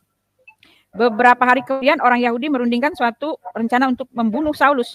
Tetapi maksud jahat itu diketahui oleh Saulus. Siang malam orang Yahudi. Nah, ketemunya di mana? Kita cari ya perubahan nama Saulus itu ya. Dan Saulus. Petrus menyembuhkan Eneas dan sebentar saya cari ya. Di mana dia bernama Saulus? Gampang. Di Kisah Para Rasul 13 tadi ya. Ya, Miss ya, Kisah Para Rasul tadi di situ sudah bernama Paulus enggak? Nah, ya kan? Saulus dan Barnabas di mana? Saulus, dia sudah bernama Paulus enggak? Sampai di Paulus. Di situ mereka bertemu dengan Seorang Yahudi. Ya. Mana sih Star? Saya cari ya. Paulus. Ya. Jadi gimana, Miss? Kurang ajar banget nih. Nah, jadi gini. Dia mau mengatakan. Dia bukan nabi. Iya, jadi dia nggak ngerti. Ya kita belum ketemu itu. Jadi nabi. Kalau dia pengajar betul. Sedangkan gurunya dia aja Gamaliel bukan nabi juga kan? Mana iya. Iya, dia pengajar itu kan ada nabi. Mudah-mudahan, aduh ini kok ya. Dia bukan nabi, nggak ada yang bilang dia nabi. Dia adalah pengajar. Pengajar di situ kan dikatakan bahwa jadi si Rifa ini mau mengatakan dia itu kan nabi. Nah, itu rujukannya gitu kan. Rujukannya adalah Paulus itu dia adalah seorang nabi yang memberitakan ya di dalam dia merujukan ke sini, Miss ya. Nih, dia merujukin ke sini nih. Itu adalah pengajar, dia nggak masuk nabi di situ. Nabi itu adalah urutan ya. Nih ya, di dalam ayat 19 kalau nggak salah nih. Tetapi orang yang tidak mendengarkan segala firman-Ku akan diucapkan nabi itu demi namaku daripada akan kututup pertanggungan jawaban. Nah, dia mau ke sini, Miss. Tetapi seorang nabi yang terlalu berani untuk mengucapkan demi namaku perkataan yang tidak kuperintahkan untuk dikatakan olehnya atau yang berkata demi Allah lain, nabi itu harus mati. Nah, itu ya, nanti kita dengar ya. Itu pengajar bukan nabi ya, nih ya. Dengar. Ntar belum itu nih ya. Nah. Di situ ada nabi dan hanya Paulus lah yang dikhususkan Tuhan menurut dia untuk orang yang tidak bersunat. Ini kan lucu aneh gitu. Ajaran ini, Taurat ini diberikan kepada orang-orang yang memang mengenal hukum Taurat, tiba-tiba diperkenalkan kepada orang-orang yang bentar Pak. Ada motor lewat Pak, bentar. Ya. Nah, jadi artinya tiba-tiba Paulus menyebarkan Injil ke orang-orang yang tidak bersunat. Bahkan perjanjian kekal kita tahu ya Pak ya, perjanjian sunat ini panjang kalau saya jabarkan. Nah, dan anehnya di dalam Ulangan 18:18 yang dimana ada Tuhan yang Bani Israel mengatakan akan ada nabi seperti Musa yang dibangkitkan, lalu selanjutnya menyatakan bahwa tapi seorang nabi yang berbicara dari dirinya sendiri, maka dia tidak akan lepas dari hukuman mati. Nah, Paulus nabi enggak? Ada kan Kisah Para Rasul 13 ayat 1, Paulus itu termasuk nabi. Dia termasuk nabi. Kan ada di situ ada nabi dan pengajar lain dan disebutkan di situ salah satunya Saulus. Dan uniknya Pak, Paulus ini berani berpendapat sendiri tentang ajaran. Ini kalau Bapak lihat di dalam 1 Korintus 4:9. Menurut pendapat saya. Paulus mengatakan begitu. Sementara apakah Tuhan menyampaikan melalui Paulus? Nah, jadi itu kan kita Nah, ini ada ayatnya, Miss. Karena tadi Bapak ketemu nih Paulus. Sorry Rifa. Sorry pembual nih ya. Pembual nih. Ini ayatnya dapat nih, Miss. Miss Hadasa. Nah, ini ayatnya dapat ya. Kisah Para Rasul dan Saulus tetap bersama dengan mereka di Yerusalem dan dengan keberanian mengajar dalam nama Tuhan. Ya, kamu berbohong ya, ketemu ya. Kita tadi nggak ketemu aja ayatnya. Ya, Paulus bukan nabi karena di situ di dalam bukan termasuk nabi ya. Jangan kamu hubung-hubungkan ya di situ ya. Di dalam Kisah Para Rasul 13, pada waktu itu dalam jemaat Antioquia ada beberapa nabi dan pengajar. Ya, di sini di dalam Kisah Para Rasul 9 ayat 28 Saulus itu siapa? Pengajar. Nih coba kita buka ya. Jadi bukan nabi ya, kamu ngawur. Kita nggak ketemu aja ayatnya. Ya sebentar nih tadi baru ya nih. Dasar ngawur tuh orang. Nih ya. Nih ya Miss ini dia ya. Nih dia 9. Nah ini dia. Paulus mengajar bukan nabi ya. Ayat 28. Nih. Mengajar dan pengajar sama nggak Miss? Ya kerjaannya Bu Uti. Iya sama ya. Sebentar nih lihat ya. Jadi maaf ya kamu salah ya bro. Salah tuduh-tuduh aja ya. Kita nggak ketemu aja ayatnya, aku juga itu. Karena apa ya? Karena kaget pinter banget gitu loh ininya ya. Pinter meliuknya gitu loh. Dan Saulus tetap bersama-sama dengan mereka di Yerusalem dan dengan keberanian mengajar dalam nama Tuhan. Kalau dia mengajar ya artinya dia pengajar. Nah, yang dimaksud tadi di dalam Kisah Para Rasul 13 tadi ya. Ini ayatnya udah ada ya. Kamu ngawur, dia bukan nabi, dia pengajar. Nih, Kisah Rasul 13. Nah, kamu mau menghubungkan ayatnya berapa nih? Kisah Para Rasul 13 ayat 1. Nih dia. Nih ayat 1. Nah ini dia. Pada waktu itu di dalam jemaat di Antioquia ada beberapa nabi dan pengajar. Nah itu ya. Jadi Saulus masuk apa Miss? Udah ya selesai itu ya. Jadi Paulus masuk pengajar kan? Jadi salah dia mengatakan ada nabi. Nah sekarang dia mau menghubungkan Miss. Lihat jeli ini jalur. Ini banget licik banget aku bilang licik sekali, licik banget nih. Licik nih ya. Nih. Liciknya minta ampun. Bu Uti, Paulus kan gini. Paulus nggak pernah disebut nabi setahu ya. Tetapi dia kan muridnya, justru dia itu muridnya Gamaliel kan, bukan seorang nabi, dia murid. Dia kalau boleh dibilang dia orang Farisi juga kan, karena kan Gamaliel itu orang Farisi kan.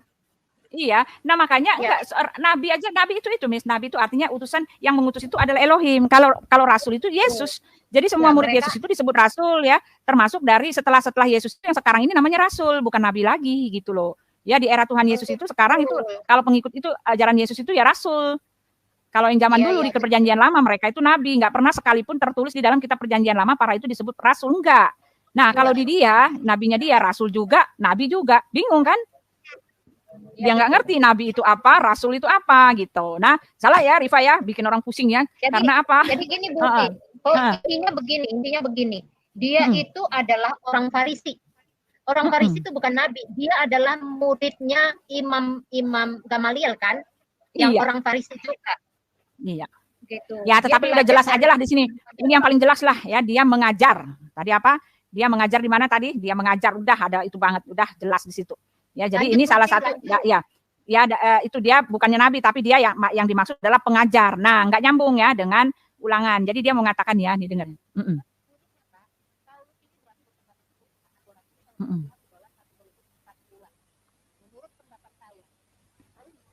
Sementara apakah Tuhan nih ya menyebarkan Injil ke orang-orang yang tidak bersunat. Ya, kita bahkan dulu ya. perjanjian kekal kita tahu ya Pak ya, perjanjian sunat ini panjang kalau saya jabarkan. Nah, dan anehnya Pak, di dalam Ulangan 18:18 yang dimana ada Tuhan yang Bani Israel mengatakan akan ada nabi seperti Musa yang dibangkitkan, lalu selanjutnya menyatakan bahwa tapi seorang nabi yang berbicara dari dirinya sendiri, maka dia tidak akan lepas dari hukuman mati.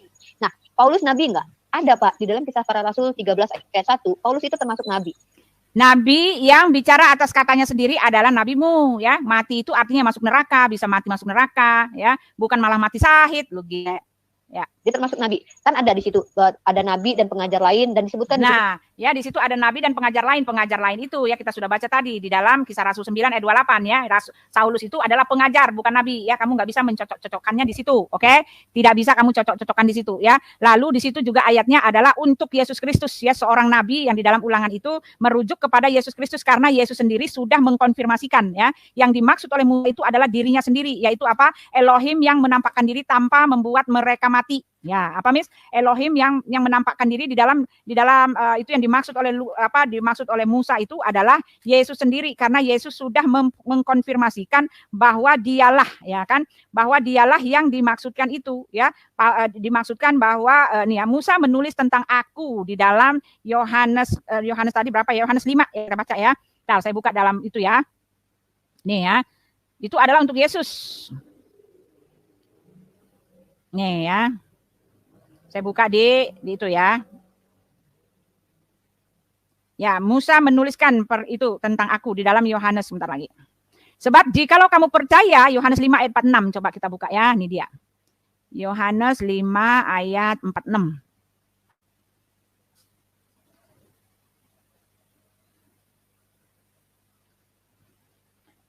Ayat 46. Nah, itu ya teman-teman ya, coba kita lihat ya. Yohanes 5 ayat 46.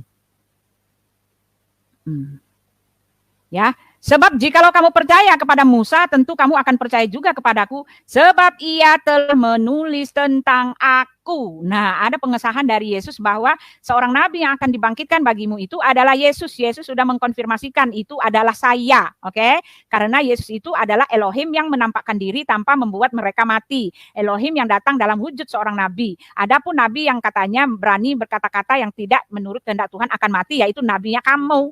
Ya, yang tidak berkata-kata menurut ini ya, dengan katakan tadi Miss, berkata-kata dengan apa? Mengenai Allah lain yang kan Miss ya. Miss Hadasa, nih ya, coba kita lihat ya, berkata-kata dengan Allah lain. Iya, nabi yang berkata-kata itu ya Allah lain, mengenai Allah lain, ya Allah lain tentang Allah lain yang bukan Allah lain. Jangan kamu hubung-hubungkan dengan Paulus. Paulus bukan nabi, jelas itu dia adalah pengajar. Kita tadi nggak ketemu aja ayatnya itu. Saya mau cari Paulus nabi ya, jadi muter di situ ya. Ya salah ya, Rifa salah lagi. Kita lanjut dikit lagi ya Miss, habis itu ya kita.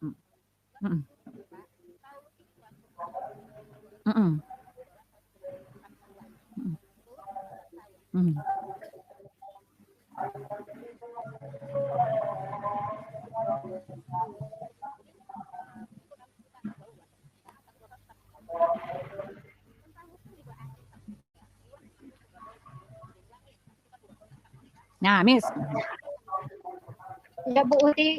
Ya. Sorry. Ya, menurut pendapat saya itu kan nasihat. Ya, itu bukanlah firman Tuhan yang ini ya, itu konteksnya adalah dia menasehati, tidak bicara tentang firman Tuhan, bicara tentang nasihat ya, mana ya. Coba ya, ini pinter sekali orang ini, pinternya itu apa namanya? Ini satu banget gitu loh.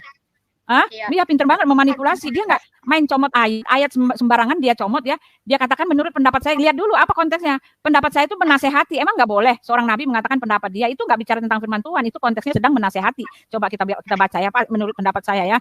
Gila ya orang ini ya. Yohanes berapa Bu Uti? Apanya?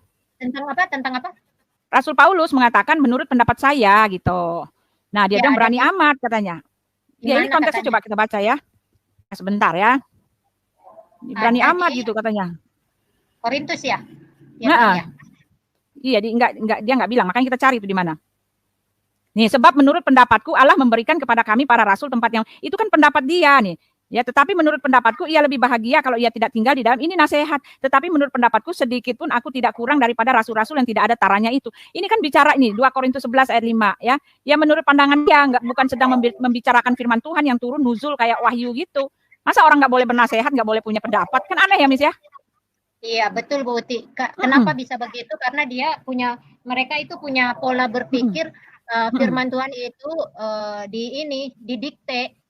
Kalau dia pertanyaannya ya, pertanyaanku, barang siapa mengikuti Rasul, mengikuti Allah, ada lagi mana ayatnya? Nah, bukan kayak gitu.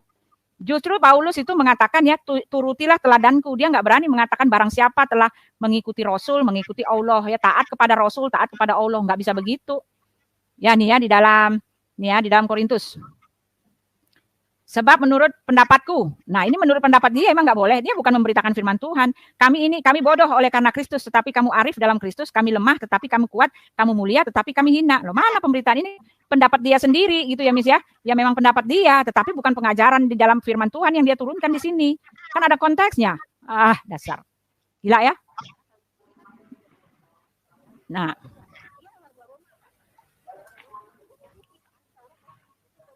Nah, dikutuk oleh Yesus.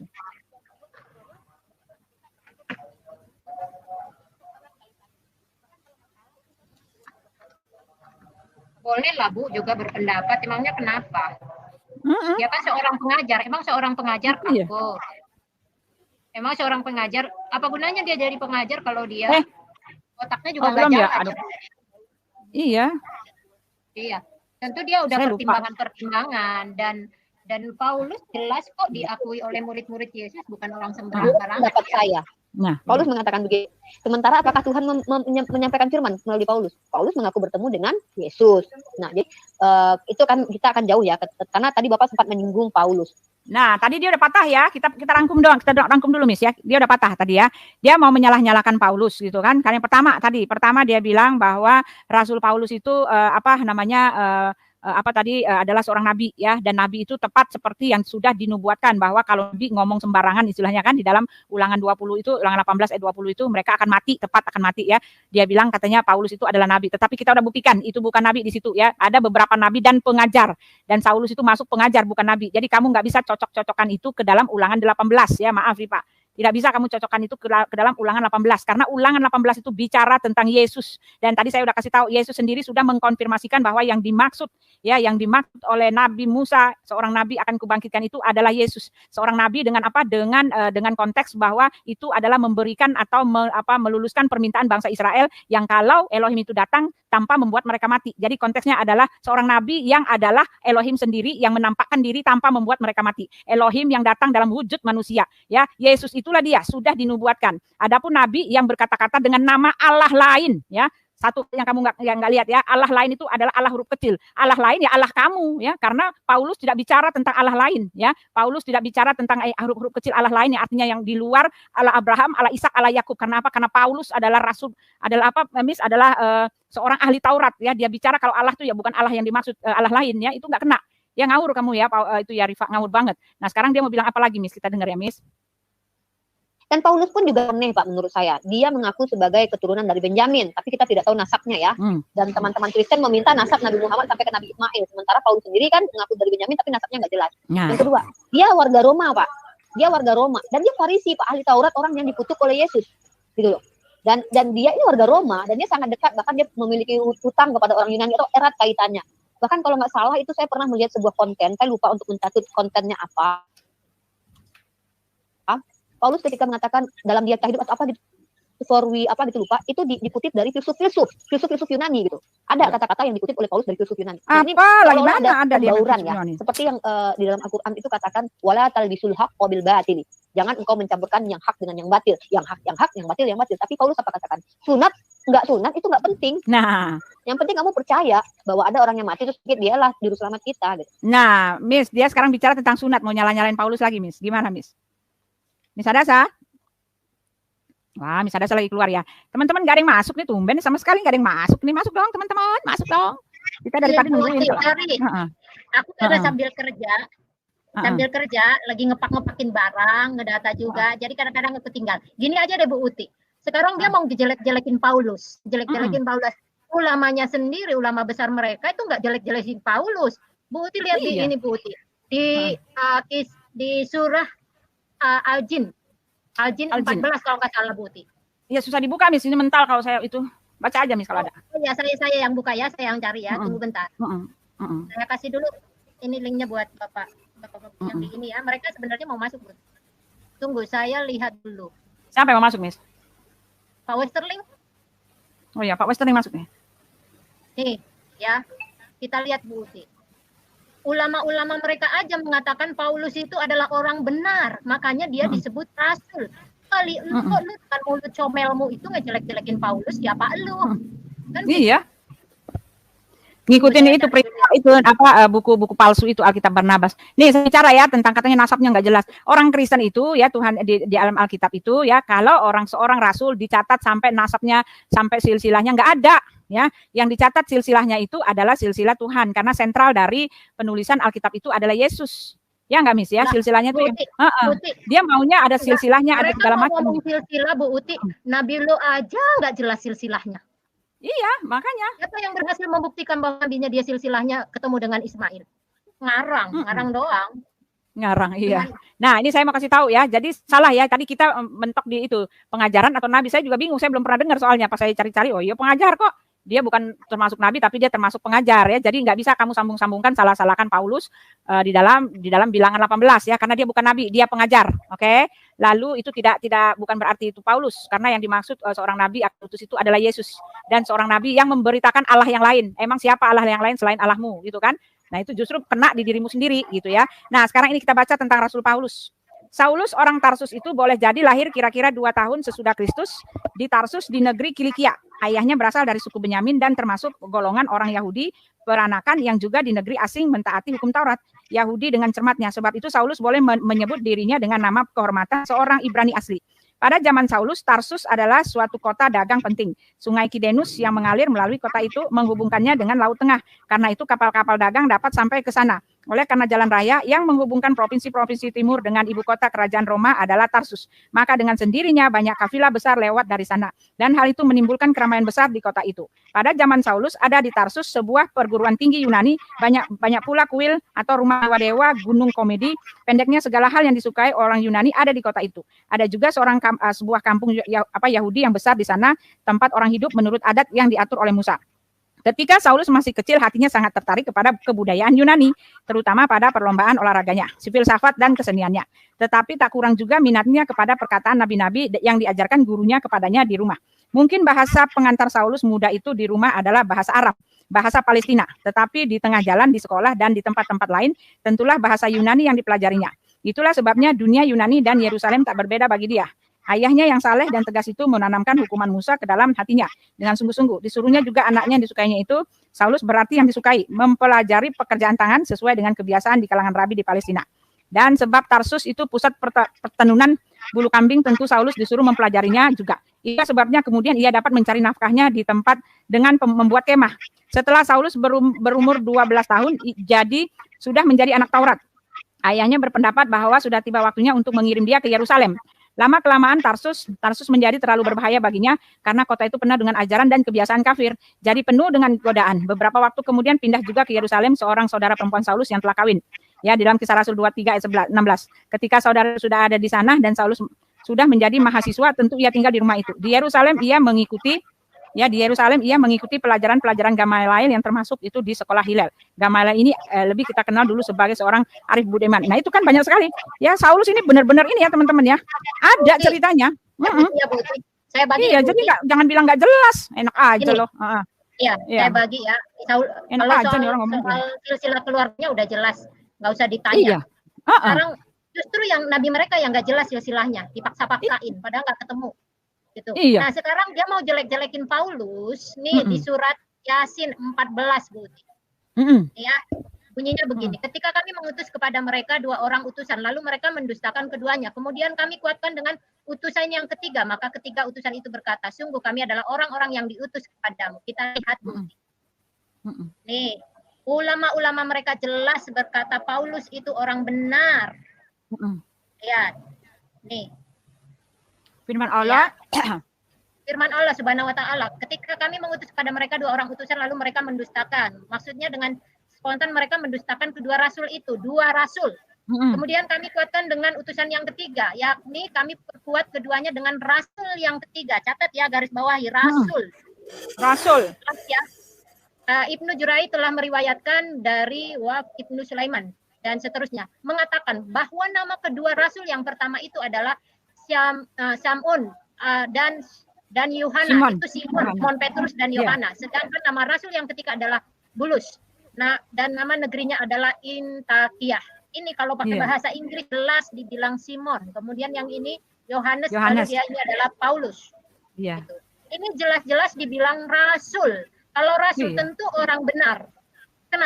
Kenapa dia dengan mulut nyindirnya itu jelek-jelekin apa yang diakui? Nggak mengikuti perintah itu, buku Alkitab itu, Injil Barnabas. Injil Barnabas itu memang menjelek-jelekan Paulus, mengkambing hitamkan Paulus. Juga, itu Didat.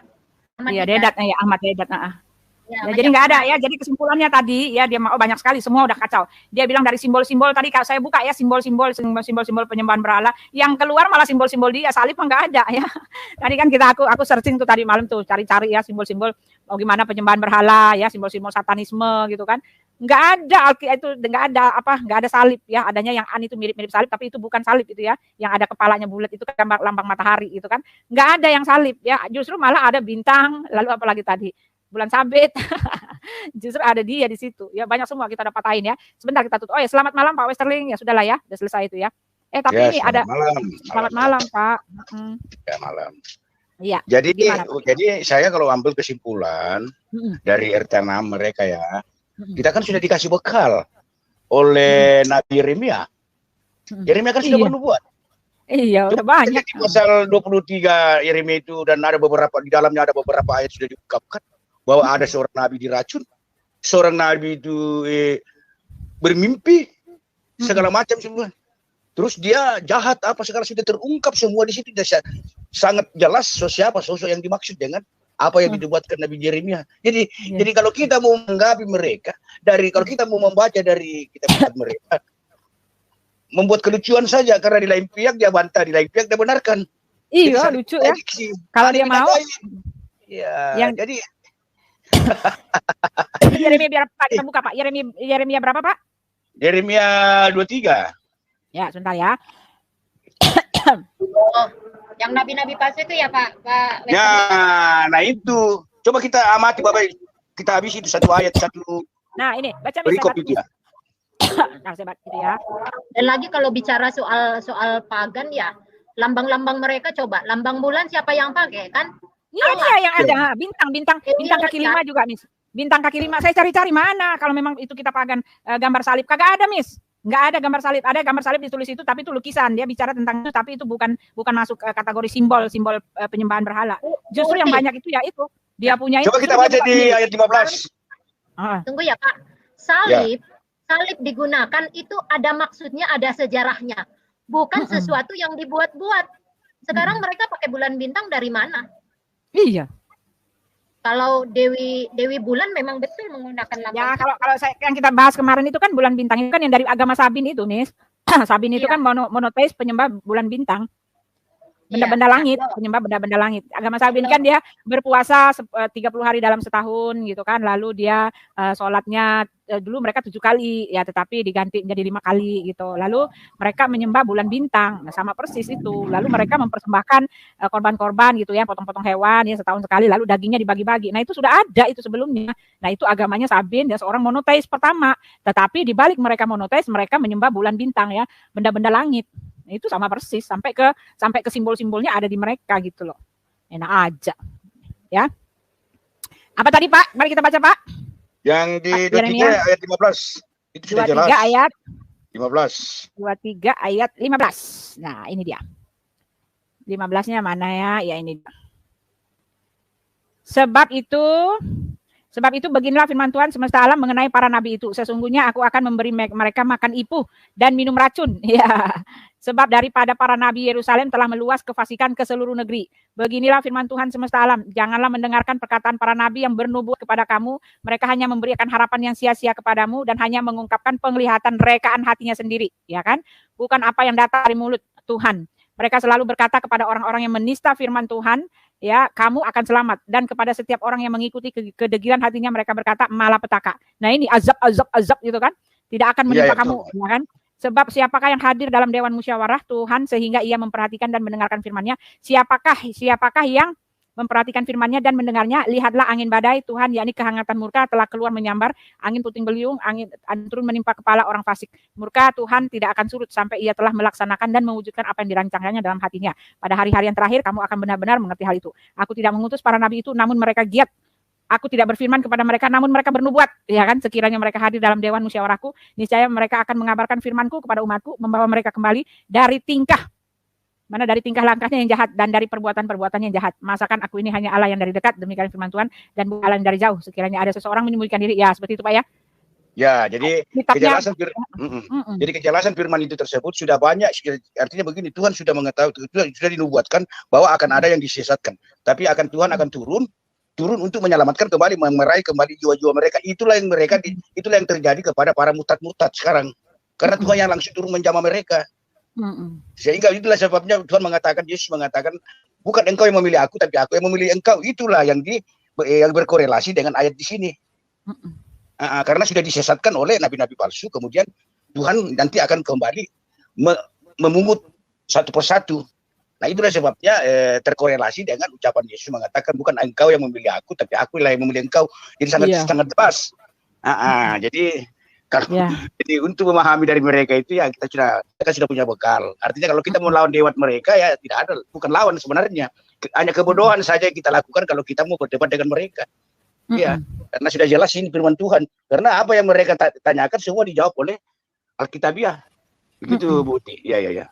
Iya, ini satu lagi nih Pak, satu lagi ya yang mereka ini ya pendapat mereka nih ya, dengerin ya. Satu lagi nih. Katakan tadi adalah secara konsep, ritual, simbol, akidah dan kisah-kisah yang unik ini menjadi poin penting yang Bapak jabarkan tadi. Semuanya itu ada kesamaan antara orang pagan dengan Kristen, dan kita juga bisa mengatakan konsep udah dibuktikan kamu yang sama. Tauhid, monotheism. Kemudian ritual, tefilah dengan sholat sama. Bersujud, berdoa menengadah tangan, mereka menghadap tembok ratapan, kita menghadap ke ke Ka'bah. Kemudian ada kurbanot, dan kurban kita juga punya itu. Dan mereka juga mengenal bahwa istilahnya itu Tuhan tidak bisa dideskripsikan.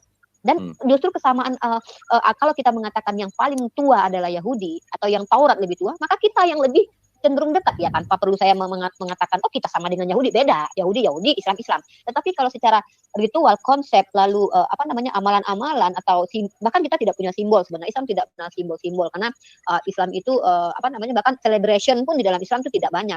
Bahkan Rasulullah katakan ya Idul Adha, Idul Fitri, kita tidak mengenal celebration kematian, kelahiran apa gitu, tidak sebenarnya. Nah, itu dia kesamaan-kesamaan sih menurut saya ya.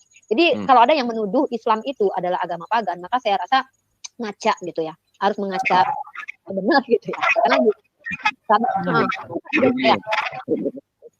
kalau ada Kristen yang menuduh Islam itu adalah pagan, sekarang kita sama-sama baca aja.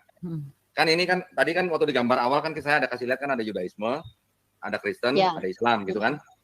Kristen menuduh Islam pagan gitu ya misalnya ya. Nah, kita tanya Wah, mana dia ya?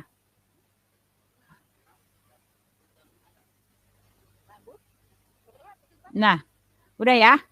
Jadi gimana Pak Westerling? Kasih pendapat Pak. Ya, kalau namanya menyembah pagan, artinya begini. Kita itu menganggap bahwa Tuhan itu di mana-mana ada. Kita menyembah Tuhan itu di mana saja dan di mana tempat. Kalau kita menyembah Tuhan, karena Tuhan itu maha hadir. Nah, kenapa semestinya kita harus pergi berusaha mencari uang, kalau ambil kredit apa, baru kita ke sana melakukan tawaf sampai 7 kali keliling, kemudian berusaha untuk mencium itu. Nah, kemudian juga mereka sudah mereferensikan bahwa Hajar Aswad itu adalah tangan kanan Allah yang akan membela nanti di hari kemudian. Itu kan sudah nyata bahwa itu adalah pagan. Berarti dia sudah tidak menganggap bahwa Tuhan itu ada di mana-mana. Tuhan itu adalah maha hadir. Kenapa mestinya Tuhan itu ada di sana? Harusnya kita pergi sana mencium sampai berkeliling 7 kali, melempar setan.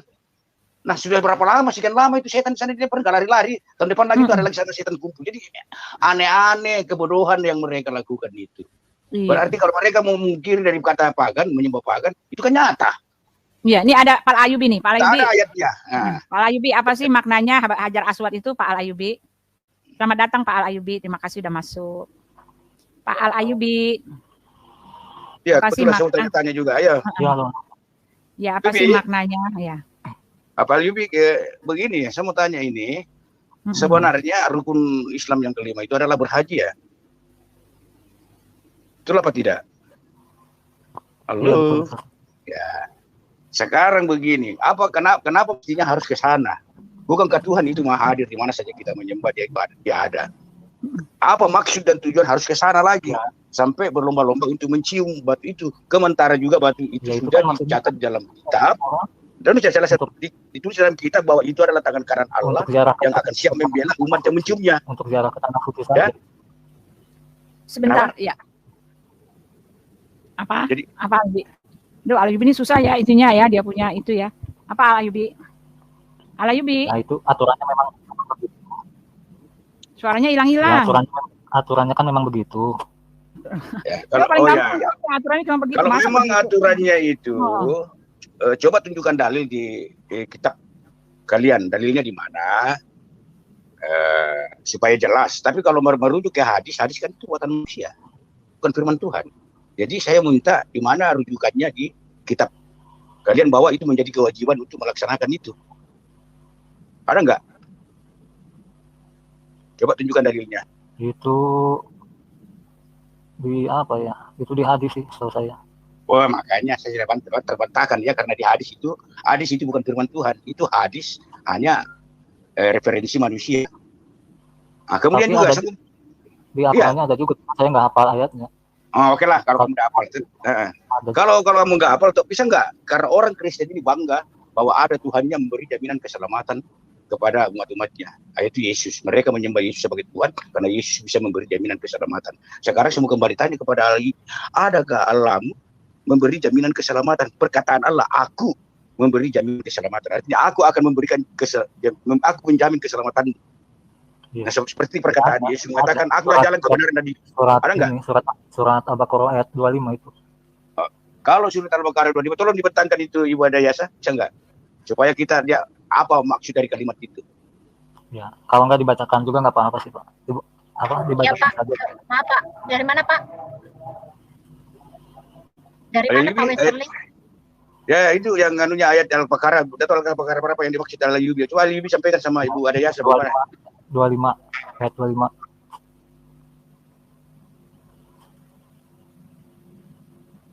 Surya di sini lagi berisik. Jadi kadang-kadang saya juga nggak dengar. Aduh. Al-Baqarah ayat 25. Apa itu, Miss? Kok sepi? Halo? Kok nggak ada suaranya ya? Oh, maaf. Ke mute. Soalnya di sini ada suara-suara ini juga. Ini saya baca ya, sekali lagi ya. Ya. Ini Al-Baqarah 25. Dan sampaikanlah kabar gembira kepada orang-orang yang beriman dan berbuat kebajikan. bahwa untuk mereka disediakan surga-surga yang mengalir di bawahnya sungai-sungai. Setiap kali mereka diberi rezeki buah-buahan dari surga, mereka berkata, inilah rezeki yang diberikan kepada kami dahulu. Mereka telah diberi buah-buahan yang serupa dari sana, dan di sana mereka memperoleh pasangan-pasangan yang suci. Mereka kekal di dalamnya. Ini Pak. Jadi sangat jelas bahwa kalimat itu tidak merujuk kepada seseorang yang mengatakan, tapi hanya merujuk kepada kejelasan saja, bahwa jelaskan begini, seakan-akan pengumuman. Itu seakan-akan pengumuman. Jadi bukan ada kata kerja di dalam, tidak ada unsur kata kerja di dalam. Coba Alayubi cermati baik-baik bahasanya, karena di dalamnya tidak ada unsur kata kerja, karena tidak ada yang mengatakan bahwa aku. Nah, seperti Tuhan berkata kepada Musa, Hasir aye, berarti aku adalah aku. Begitu. Jadi seperti kata Tuhan juga kepada Musa mengatakan, aku mengutus malaikatku. Nah, seperti juga kata Yesus mengatakan, aku mengutus malaikatku. Nah, seperti perkataan Yesus, aku adalah jalan keselamatan. Barang siapa yang tidak percaya kepada aku akan binasa. Nah itu. Nah sekarang ini kalau dibacakan tadi Ibu Adayasa membacakan itu, sebuah kalimat yang tidak terkorelasi dengan kata kerja. Tidak ada kata jaminan. Hanya menyampaikan saja sebuah kalimat pasif. Begitu Alayubi.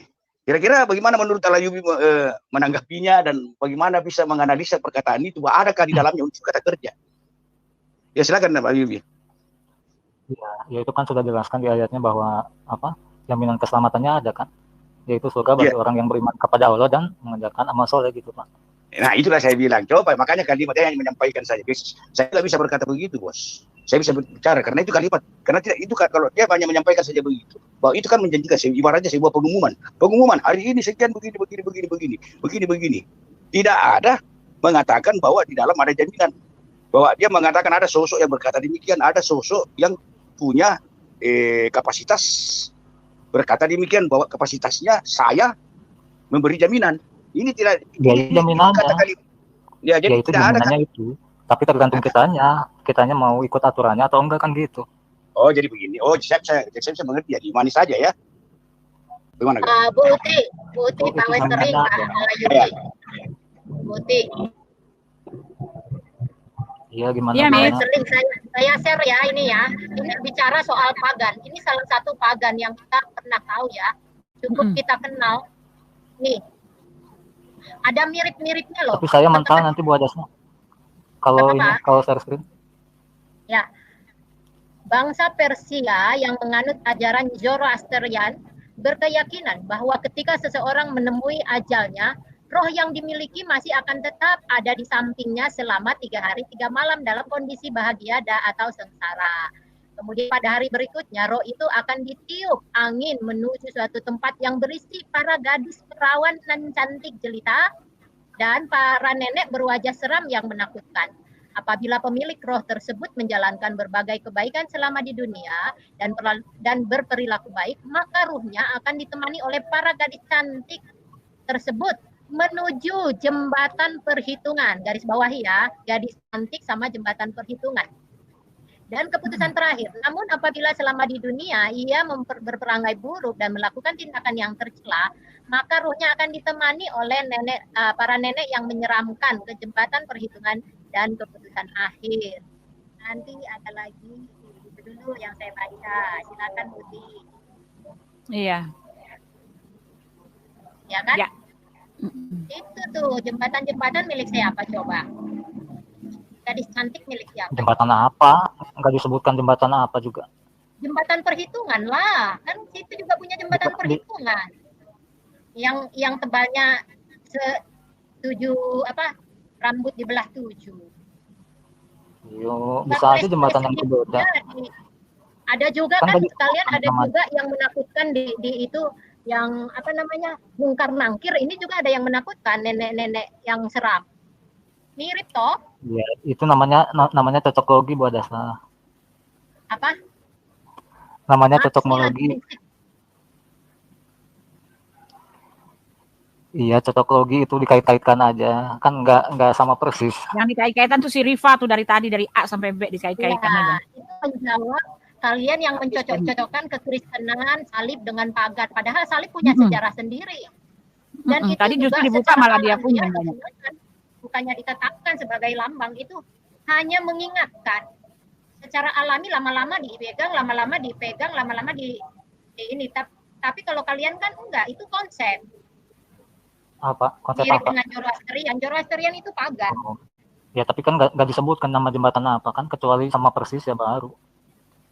Ya, kalau mereka pakai bahasa Arab pasti sirotol juga itu. Enggak, terlalu berspekulasi juga. Bahasa Arab emang sirotol bukannya ini. Sirotol kalau bahasa artinya sirotol itu jalan artinya. Bahasa jembatan Indonesia. Kan, jembatan kali, bukanlah jembatan. Jalan. Coba. Betul jalan, makanya kan di surat Al-Fatihah itu kan jalan yang lurus kan artinya itu. Siratal mustaqim itu bukan jembatan yang lurus. Jembatan yang lurus di dalam api, Pak. Nah, itu bukan jelas, di dalam, di atas. Yang jelas gini Alayubi. Kan kalian cocokin kekristenan kepada pagan, padahal jauh. Yang paling dekat justru kalian. Contoh, mengelilingi Ka'bah. Orang sana juga punya Ka'bah tersendiri yang dikelilingi. Kelilingin berapa kali? Kelilingin 7 kali. Kemudian kayak jembatan ini, kalian punya jembatan juga. Kalian juga punya nungkar nangkir, dia juga punya nenek yang menyeramkan. Kalian juga punya apa? Bidadari, dia punya gadis-gadis cantik yang jelita. Kemudian apa? Lambang kalian bulan bintang coba dari mana? Orang sana juga punya lambang bulan bintang. Kalau lambang bulan bintang itu kan Islam itu kan menggunakan sebentar kalau apa? Jauh sekali dari pagan dibanding dengan kalian. Islam kan menggunakan kalender bulan kan, kalender Hijriah itu kan perputaran berdasarkan rot bulan pada bumi itu. Makanya ya digunakannya lambang bulan gitu. Walaupun nggak harus juga Mana tunjukkan kenapa?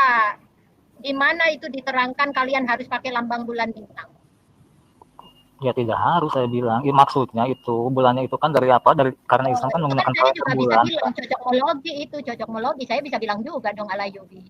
Kan nggak ada dalilnya. Buat tahu itu tidak kalender Hijriah itu loh. Itu kan ada dalilnya. Loh, semua juga punya kalender. Bulan, gitu. Semua juga punya kalender, tapi itu tidak menjadi lambang keagamaan. Ya siapa bilang jadi lambang keagamaan? China punya kalender nggak pakai lambang lambang bulan bintang itu cuma lambang sebagian negara Islam aja, itu bukan lambang Islam. Mana dalilnya? Kamu tinggal sebentar ya, Miss. Misalnya saya pinggangnya ini dulu, sebentar loncat dulu ya. Pinggangku sakit banget. Kalau mau ditutup, tutup aja ya, Miss.